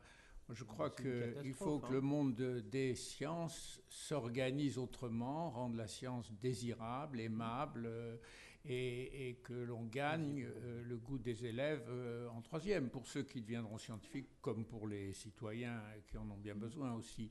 Mais voilà, c'est peut-être un réalisme défaitiste, mais en tout cas, c'est ma conclusion aujourd'hui. Laurence ? Oui, je veux juste rebondir là sur les petites escarmouches entre Pierre et M. Lacassie à propos de l'expérimentation. Et voilà. Parce que, évidemment, comme sur le reste, je suis passée trop vite, mais si j'ai cité l'expérimentation de pollen, c'est parce que, bien qu'elle soit un peu ancienne, c'est à la fois pour signaler à quel point il y en a eu peu, et je voudrais ajouter à quel point elle a été peu commentée. Il est absolument essentiel qu'on ait une transparence maintenant sur des expérimentations qui soient professionnelles, approfondies. Je pense que l'inspection générale a utilisé les éléments qu'elle avait, mais les auteurs étaient les premiers à regretter le côté endogène, des effectifs qui sont effectivement à faire mettre une mauvaise note à des élèves didactiques si sur 50, un effectif de 50 personnes, on fait 8 catégories, vous voyez ce que donnent les pourcentages pour chacun. Enfin bon, donc on fait avec ce qu'on a, mais il est absolument urgent maintenant pour crédibiliser notamment les proclamations de succès éventuelles, qu'on ait un accès à des expérimentations professionnelles raisonnables. Voilà. Voilà. Marilyn? Oui, moi je voulais un petit peu, par rapport aussi bien à l'investigation que discipline, remettre un petit peu l'accent sur comment dire, l'importance de la structuration. Parce qu'effectivement, par manque de temps, parfois, c'est parfois le moment dans lequel les collègues se sentent un peu démunis, et ça va très vite. Or, c'est quand même quelque chose d'essentiel. Comment finalement on va penser une formation, on va aider une structuration avec de la progressivité, avec une cohérence d'ensemble. Voilà, ça porte aussi bien d'un point de vue. Pour le moment, la discipline a quand même des avantages par rapport à ça. C'est pour ça que je parlais d'horizon disciplinaire, ne jamais perdre de vue quand même cette cohérence d'ensemble et cette structuration. Voilà, parce que je ne sais pas du tout les collègues qui sont face à difficulté. Dans toutes les observations qu'on a faites, c'est jamais les collègues qui sont en tant que tels. C'est par rapport aux contraintes qu'ils ont, comment on peut rappeler l'importance d'une structuration progressive, etc. Voilà. Par investigation et...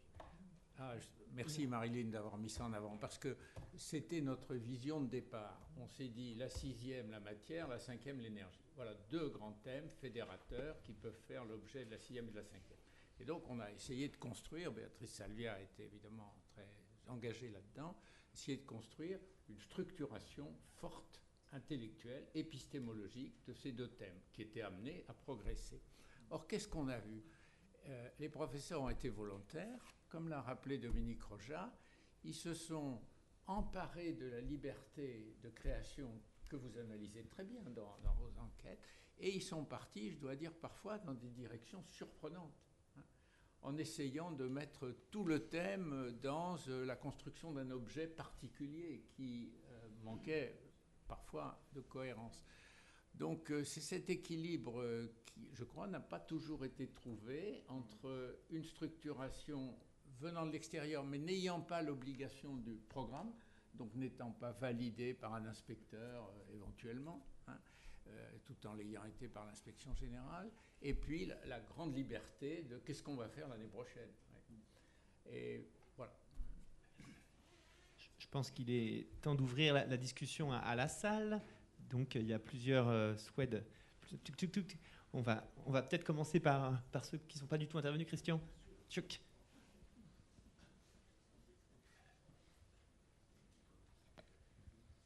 Oula, c'est moi qui commence. Bien, donc Xavier Hill du SNES. Je vais reprendre un certain nombre de choses qui ont déjà été présentées par Serge Lacassie.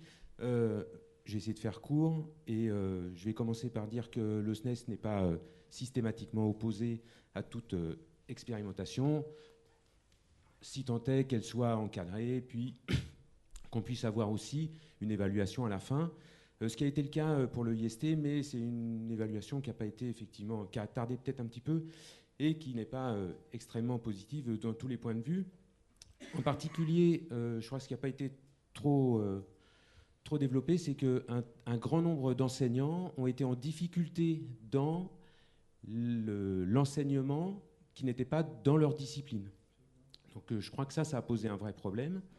Peut-être d'autant plus que l'EIST a permis des démarches de projet, qui sont des démarches qui s'éloignent un petit peu des disciplines un petit peu traditionnelles, qui s'éloignent un petit peu du terrain de jeu habituel de l'école. Et probablement que les enseignants qui ne sont pas spécialistes de leur discipline sont encore plus en difficulté pour appliquer une certaine rigueur ou une certaine structuration des connaissances qui sont découvertes dans ces cadres-là. Donc ça nous pose un petit problème. La question liée, c'est, vous avez parlé dans le cadre de l'EIST de la favorisation de l'interdisciplinarité, de la pluridisciplinarité. Est-ce que ce travail qui est absolument nécessaire passe davantage par une sorte de polyvalence des enseignants qui vont essayer de bricoler avec l'aide de leurs collègues sur des disciplines qu'ils ne maîtrisent pas, ou est-ce qu'il faudrait développer une réelle coopération des enseignements qui serait basée sur une cohérence beaucoup plus forte des programmes, de la construction des programmes. On va parler du collège actuellement parce que c'est d'actualité. Je voulais aussi préciser que le IST a servi aussi, M. Lacassie l'a dit, mais ce serait bien d'en avoir conscience, d'une sorte de justification d'un certain nombre de disparitions de dispositifs ou de réintégration de dispositifs. Donc les groupes en collège disparaissaient et étaient justifiés par l'existence de l'EIST. La liberté pédagogique aussi. J'ai bien aimé la remarque de M. Rogin. On a pu expérimenter une liberté pédagogique sans faire courir de risques aux élèves. Dans le cadre des enseignements un petit peu plus traditionnels, nos inspecteurs sont souvent assez rigides vis-à-vis du respect des programmes, et l'EIST permet cette expérimentation. Pourquoi dans le cadre de l'EIST et pourquoi pas uniquement, et pourquoi pas de façon plus générale dans le cadre des programmes. Qui veut répondre? Dominique? Oui, mais il y a tellement de questions. On peut peut-être commencer par la dernière, qui est une bonne illustration, me semble-t-il d'ailleurs, de ce que l'on peut tirer de l'EIST en dehors de l'EIST. En effet, je suis persuadé qu'un certain nombre d'inspecteurs qui ont travaillé sur l'EIST ont changé leur manière de regarder la liberté pédagogique des professeurs au-delà même de l'EIST. Et donc, en effet, on peut utiliser ça tout à fait en dehors de l'EIST. Mais c'est vrai aussi, d'ailleurs, finalement, pour la question des horaires et des organisations horaires, de la formation de groupe, etc. Après tout, j'ai essayé tout à l'heure d'insister sur le fait que l'EIST devait avoir un héritage d'un certain nombre d'idées générales importantes, susceptibles d'être réutilisées éventuellement en dehors de l'EIST. Je ne vois pas d'inconvénient à ce qu'on puisse tirer un argument de plus de l'observation de l'EIST pour montrer qu'il y a un certain intérêt à avoir des groupes pas trop pléthoriques.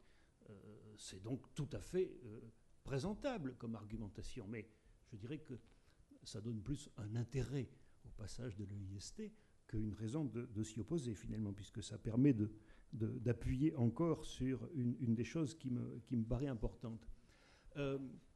Mais d'autant que tout de même, quand on fait reproche à l'EIST d'être un dispositif d'enseignement au rabais, justement, tout en lui faisant d'ailleurs en même temps le reproche d'être un enseignement qui coûte beaucoup. Donc il y a peut-être une petite contradiction entre les deux. Et après tout, on pourrait montrer justement, grâce à l'EIST, qu'un enseignement de qualité n'est pas forcément, vous appréciez la litote, n'est pas forcément un enseignement au rabais, justement. Et qu'il peut y avoir quelque intérêt à travailler un peu là-dessus. Alors maintenant, pour ce qui est des acquis quand même, on a tourné plusieurs fois autour de ça. Ça n'est pas tout à fait vrai que les évaluations ne montrent aucun acquis spécifique de l'EIST. Les évaluations ne montrent pas d'acquis spécifique de l'EIST concernant l'acquisition des concepts. Mais justement, en matière de goût, au contraire, ils montrent un certain intérêt.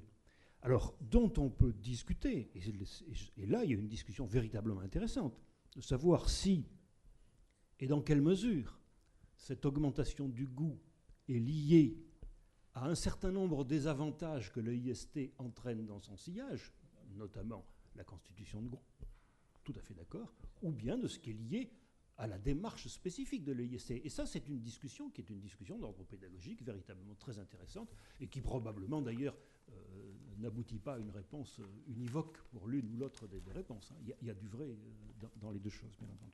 Voilà. Bon, je m'arrête là parce qu'on pourrait... On prend une deuxième question.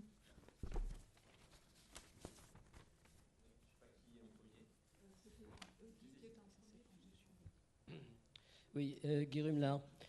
Je ne reviens pas sur les conditions matérielles qui ont été très bien exposées par Serge Lacassie et par Xavier Hill tout à l'heure. tout a été dit sur ce plan-là et c'est effectivement un obstacle certainement majeur. Je voudrais insister sur les relations entre ce qu'on appelle des sciences expérimentales, entre guillemets, ce mot étant d'un côté bien choisi parce qu'il réunit, d'un autre côté très mal choisi parce qu'effectivement il ne marque pas les différences. Je fais un tout petit recul historique.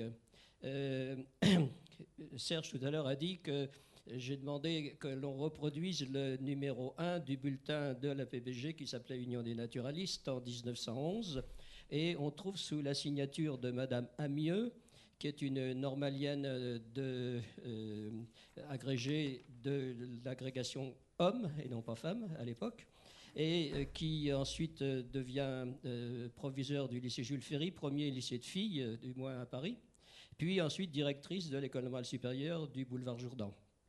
Cette dame, par la Fondation Albert Kahn, dispose d'une année pour faire le tour du monde et pour aller examiner ce qui se passe dans l'enseignement des sciences naturelles à travers le monde et en particulier aux États-Unis, où elle découvre et nous décrit très très longuement dans cet article que j'avais intitulé « 100 ans de méthodes actives », la Nature Study, excusez-moi mon accent, qui se déroule aux États-Unis à l'initiative de Madame Boscroft. J'ai un peu de mal à prononcer son nom.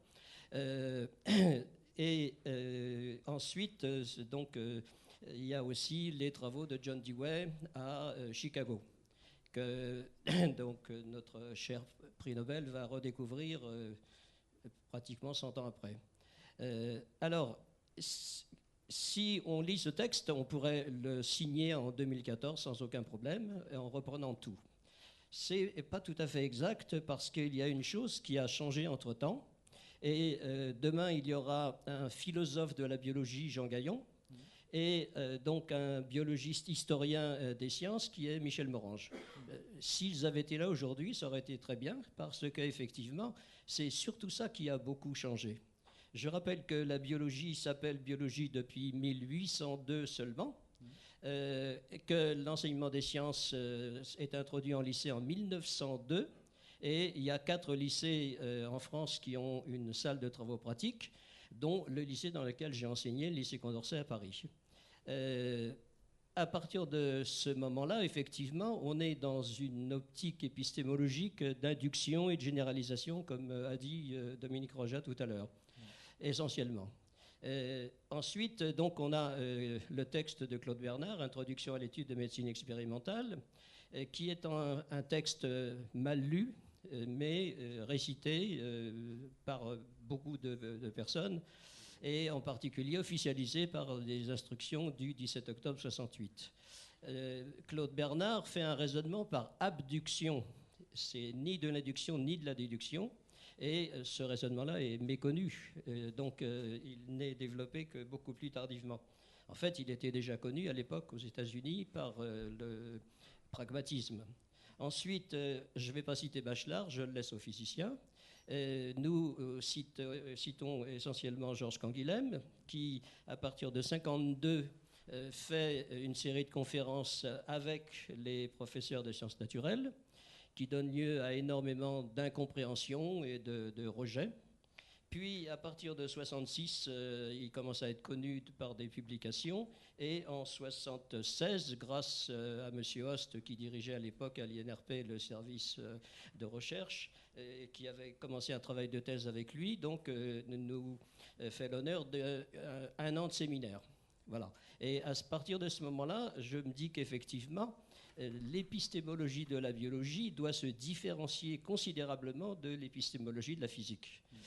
Je ne sais pas si Michel Morange le dira demain, il distingue 4 types d'explications en biologie et il ne voit pas du tout l'unification possible entre ces 4 types d'explications. Rapidement, une physiologie, disons, physico-chimique, une physiologie historique, et l'évolution, ensuite une physiologie médicale, et dans tous ces 3 domaines, l'introduction de probabilité, ce qui nous fait 3 approches différentes. Et je me tourne vers la personne qui va nous amener l'immunologie la prochaine fois, puisque tout d'un coup, la santé n'est pas un concept scientifique, ou du moins pas uniquement un concept scientifique, c'est un concept, on va dire, sociopolitique.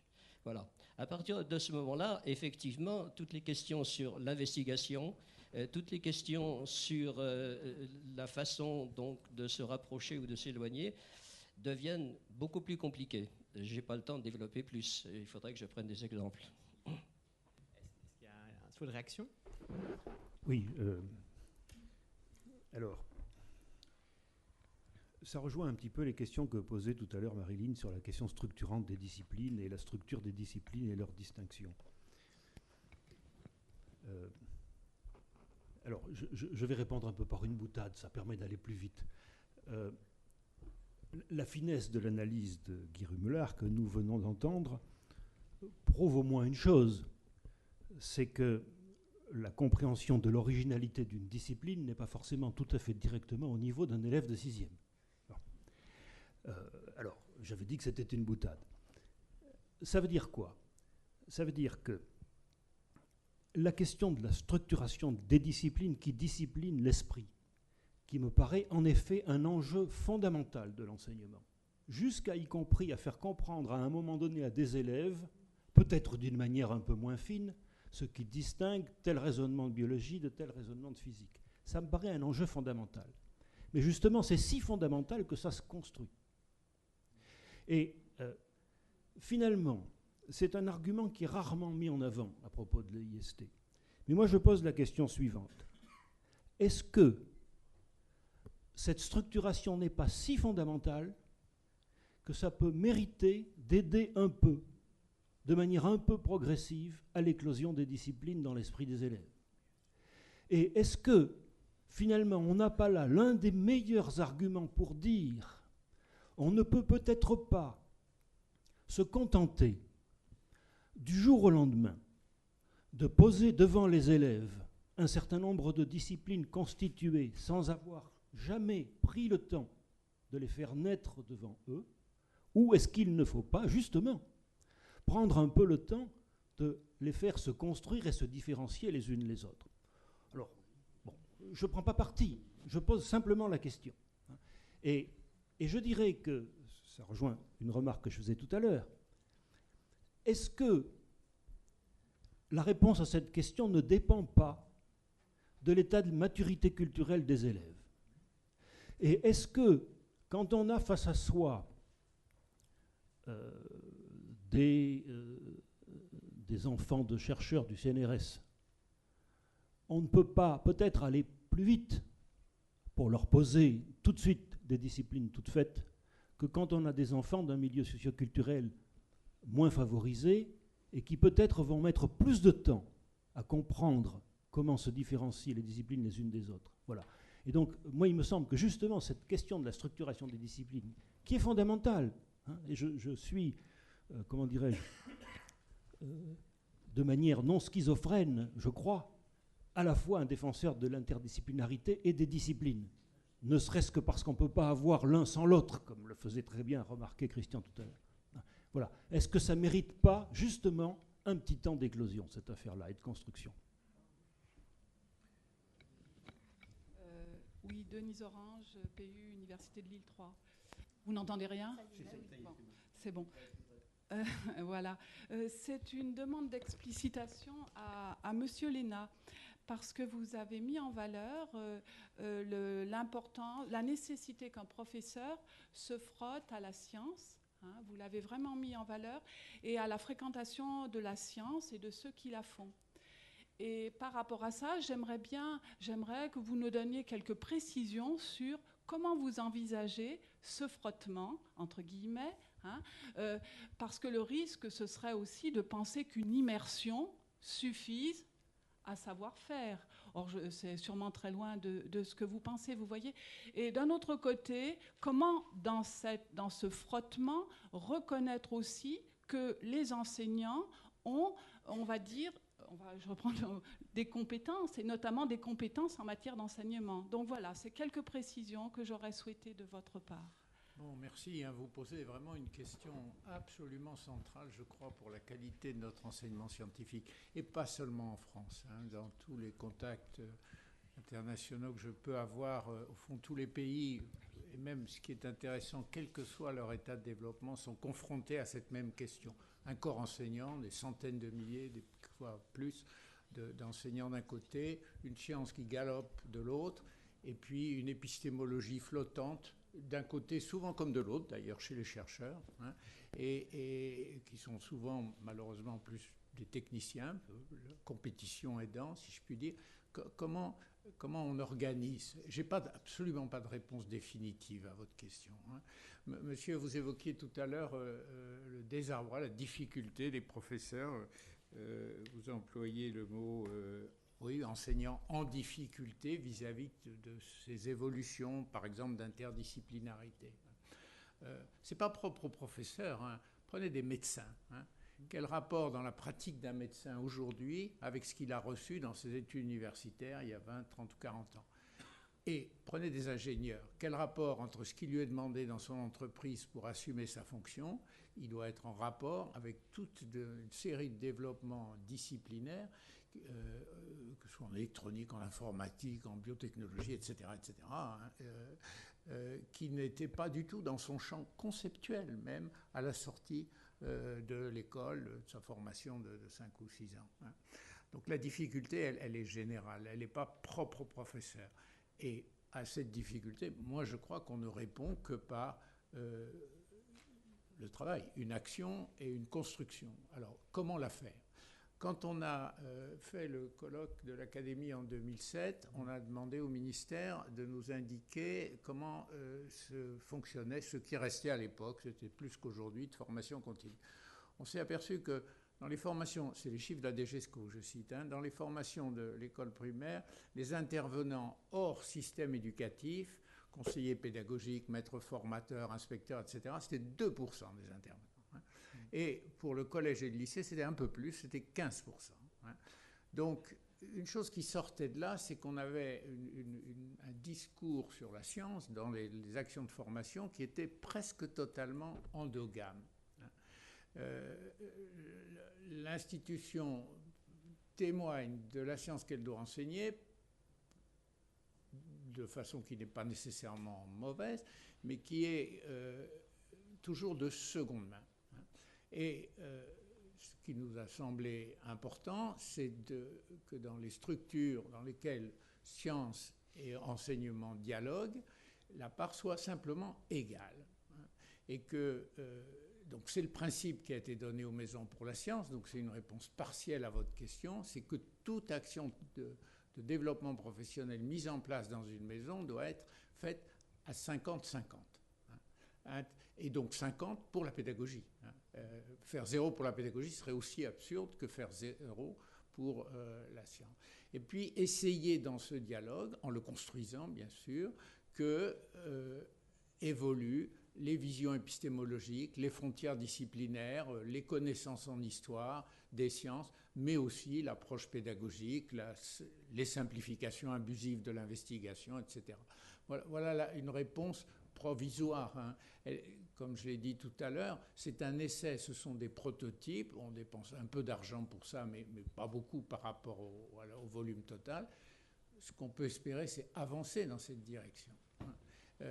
Ce frottement de cervelle, je donne un seul chiffre, hein, Béatrice me corrigera, mais je crois que l'an dernier, on a offert dans l'ensemble du réseau des maisons 240 actions avec typiquement 1 jour et demi à 2 jours de durée moyenne, de frottement, voilà, hein, sur une multitude de thèmes. Ceux qui seraient intéressés ici le trouveront sur le site Maison pour la Science. Hein, pour voir. Alors après, il y a des évaluations externes, il y a des questionnaires assez précis proposés aux professeurs pour essayer de piloter et de tirer des leçons de ces prototypes. Bon, moi, la chose que j'ai constatée et qui me fait plaisir, parce que c'est quand même, mon milieu d'origine, c'est que le corps scientifique, au sens large, c'est-à-dire incluant les ingénieurs, hein, répond de manière extraordinairement positive et volontariste aux appels. Il est prêt à jouer ce jeu 50-50. Ça, c'est quand même important, sachant les pressions qui existent sur des chercheurs dans les laboratoires. Et il est prêt aussi, ce qui est probablement important aussi, il est prêt à entendre qu'il n'a pas la réponse, c'est-à-dire que la pédagogie a son autre moitié de discours. Oui, pardon, Béatrice, tu voulais...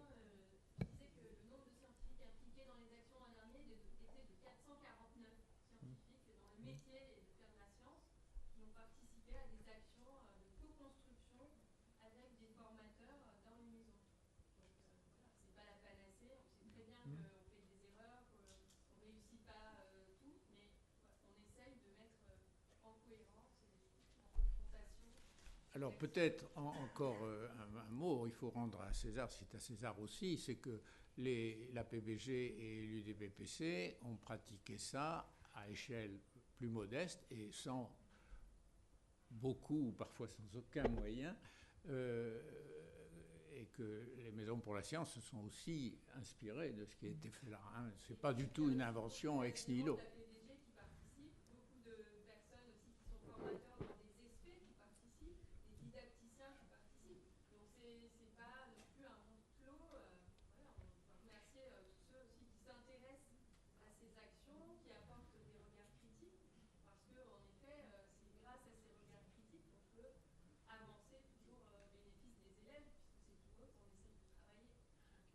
Merci. Un petit point juste sur la gestion du temps. Vous avez remarqué qu'on a débordé la fin. Donc je propose qu'on se donne encore 10 minutes avant d'aller à la pause café qui fera la transition entre la fin du colloque et le temps de discussion sur les oraux de CAPES en cours. Donc juste, il y a 4 dernières interventions du coup, en raison de ce temps qui est compté. Laurence, Serge, Christian et Cécile. Donc 4 interventions en une dizaine de minutes. Donc je vais demander de la concision à chaque. Pour moi, priorité à la salle. Oh, si tu es succincte. Bon, alors, tâchons de l'être. C'est pour rebondir sur deux choses. À la fois, l'idée de rendre la science aimable, qui ne le souhaite pas, et la construction des disciplines. Bon, je suis passée évidemment vite sur l'aspect de la cohérence, mais la construction de la physique comme une discipline cohérente où il y a des lois qui rendent compte de peu de phénomènes, c'est un enjeu qui peut rendre la science plaisante. Et je trouve qu'on ne le dit pas assez, parce que ça fait ringard quand on dit on a une belle théorie. Mais quand on viole ça, je peux le dire, c'est pour ça que je n'ai pas développé tous les accidents de cohérence. J'ai vu des enfants en fin de primaire qui avaient eu tout ce qu'il fallait en matière de sciences, qui étaient très très bons dans ça, et me déclarer à la fin, je préfère la grammaire parce que là c'est cohérent, il y a des règles et ça marche. Bon, je veux dire, ça veut dire que parfois on ne peut pas tout faire à la fois, mais qu'il faut respecter la diversité des profils. Ce sont peut-être des enfants du CNRS, je ne sais pas, mais il y a des enfants qui sont dégoûtés. Voilà, je voulais dire ça. Et en positif, voilà, tout le potentiel qu'on peut avoir dans la structuration. On est tous d'accord pour la structuration, mais bon, hein, en fait, comment on va... Voilà, c'est tout. Bon, je ne vais pas rebondir sur ça, parce que sinon, je crois qu'on ne sera pas sorti avant 10 h du soir. Non, simplement un mot pour rebondir sur ce que disait M. Léna sur le problème de la confrontation avec la recherche. Je crois que, en ce qui concerne nos disciplines, hein, les sciences de la vie et de la terre, on est quand même plutôt favorisé. Favorisé d'une part parce que on a quand même des programmes qui sont très proches finalement des découvertes récentes. Des fois même, certains diront trop proches. Hein. Mais ce qui est important, c'est que comme finalement on se retrouve avec des programmes avec des notions qui ont peut-être 10 ans, hein, on a vu comme ça arriver quand même des choses très récentes, on est obligé de se recycler systématiquement. Et le seul moyen de se recycler, c'est une formation continue par rapport à la recherche. Malheureusement, cette formation continue, elle ne se fait plus ou très peu directement par les plans d'action de formation des rectorats. Donc il faut que ça passe par autre chose. Bon, maison des sciences, pourquoi pas. C'est vrai que, et M. Léna a été gentil de le rappeler, que les associations disciplinaires, hein, l'UDP, la PMEP et puis la PBG, dont je suis le président, donc évidemment je vais quand même faire un petit coup de coude cocorico, on participe à ça. Tous les ans, on fait 2 jours et demi de formation où on essaye de réunir le gratin du CNRS, de l'INSERM, de l'INRA, des universitaires, pour nous faire des des conférences de très haut niveau, et ça marche. On a 600 personnes régulièrement, on est même allé, certaines années, jusqu'à 1500, les jours où il y avait des changements radicaux de programme. Donc, il y a une envie de formation, et je remercie, puisque M. Léna en fait partie, tous les membres de cette recherche scientifique de haut niveau qui nous permettent de nous recycler et de nous mettre à niveau. Christian Orange, Université libre de Bruxelles. En fait, depuis ce matin, la question qu'on travaille, c'est à quelles conditions un enseignant peut enseigner les sciences, quoi. Notamment les SVT, c'est ça la question qu'on a. Alors ce matin, se posait le problème de la formation des enseignants du primaire, mais on voit bien que, bien sûr, on est tous d'accord pour dire que pour enseigner les sciences, il faut connaître un peu les sciences. Bon. Mais ça ne suffit pas, puisque sinon il n'y aurait pas de problème dans le second degré. On est d'accord pour dire que pour enseigner les sciences, il faut fréquenter la recherche. Mais ça ne suffit pas, sinon il n'y aurait pas de problème d'enseignement des sciences à l'université. Alors je ne suis pas sûr qu'on puisse tout à fait dire ça, dans la forme que prend cet enseignement des sciences. En revanche, il me semble qu'on a bien, dans les différentes interventions, et dans ce qui s'est dit depuis ce matin, mais encore cette fois-ci, je pense qu'on a pointé des éléments, c'est-à-dire il y a une nécessité évidemment non seulement que les enseignants s'y connaissent en sciences, que les enseignants fréquentent, ils s'y connaissent y compris avec une fréquentation de la recherche, mais aussi qu'ils prennent conscience de ce qui est la spécificité de la discipline ou des disciplines qu'ils enseignent. Et je ne suis pas sûr que ce soit pour le primaire ou pour le secondaire, que ces éléments-là, on disait qu'il faut les clarifier pour les élèves, ça on est d'accord. Mais je pense qu'on les... je me mets dedans, puisque je suis encore d'ailleurs formateur d'enseignants, même si je suis passé de l'autre côté du Quérin, mais c'est peut-être ça qu'il faut travailler. C'est-à-dire, comment est-ce que l'on permet aux futurs enseignants de prendre conscience de ce qui structure leur discipline, de ce qui fait la spécificité de leur discipline. Alors après, évidemment, on peut aussi poser le bannière, c'est un problème épistémologique. D'un point de vue didactique, c'est-à-dire comment on peut après prendre les élèves par la main pour les amener progressivement à prendre conscience que derrière toutes ces questions qui peuvent se poser, il y a des approches différentes. Je me demande si ce n'est pas autour de ça qu'il faut peut-être continuer à réfléchir pour avancer tous ensemble. La dernière intervention. Parce que j'entends souvent, Cécile de Hausson, Université Paris Diderot, on entend souvent pour appuyer la promotion des expérimentations, des innovations pédagogiques et didactiques, surtout en sciences, un argument qui revient souvent, c'est la désaffection pour les études scientifiques. Et c'était une toute petite remarque à ce sujet, puisque le rapport du CEREC, le dernier rapport sur l'attractivité des carrières scientifiques et technologiques, est sorti en novembre 2013. Il refait présente l'étude récente sur les entrées post-bac en filière scientifique, en faisant un historique qui remonte, je vous conseille le rapport si vous ne le connaissez pas, et montre à nouveau qu'en fait, il y a une illusion derrière ce terme de désaffection. Il y a une illusion forte, parce qu'il y a une hétérogénéité extrêmement forte sur les filières dont il est question. Globalement, les filières scientifiques ne sont pas désaffectées, si tant est qu'on puisse parler d'affectif dans cette affaire, mais il y a une augmentation, en tout cas ces 5 dernières années, d'après le rapport, de 26% pour les études en sciences de l'ingénieur. Et si diminution il y a une stabilisation à peu près pour les études médicales.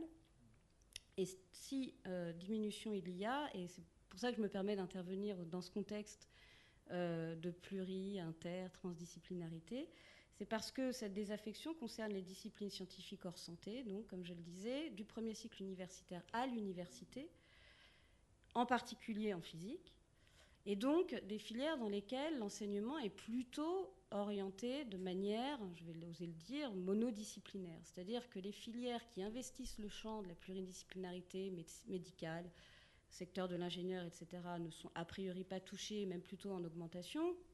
J'inclus les filières technologiques, évidemment, filières courtes, les licences professionnelles, etc., mais en revanche, les filières généralistes universitaires, plutôt monodisciplinaires, sont, elles, frappées, puisqu'on est là, ces 5 dernières années, par exemple, en physique à l'université en premier cycle, à moins 36% de fréquentation.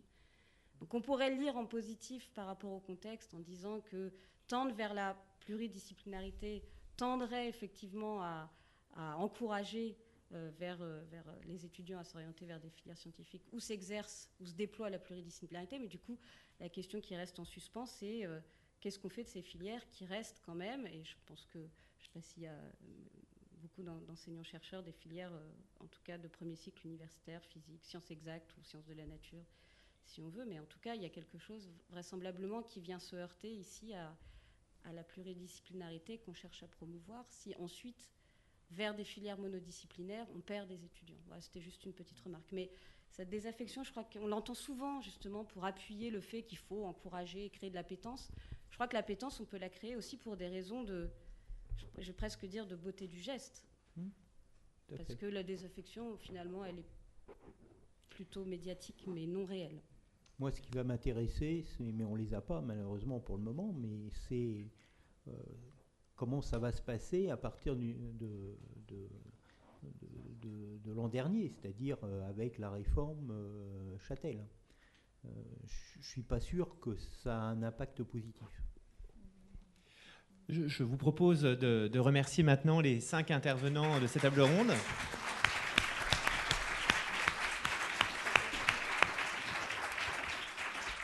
Vous retrouverez les conférences de cette journée en ligne prochainement sur le site de la FPSVT. Il faut d'ailleurs que je pense à faire signer à tous les intervenants de la journée l'autorisation de mise en ligne. Un buffet de pause vous attend à l'extérieur. Donc c'est le moment de se désaltérer. Et ceux qui sont intéressés pour rester concernant les oraux de CAPES SVT en cours, on a un temps de discussion avant d'aller passer une soirée plus festive sur les quais de Seine.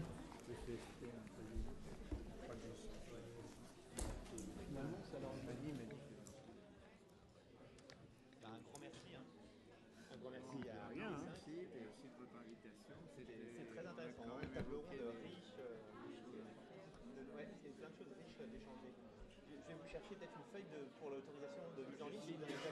Je vais signer, je crois, déjà. Oui, envoyons.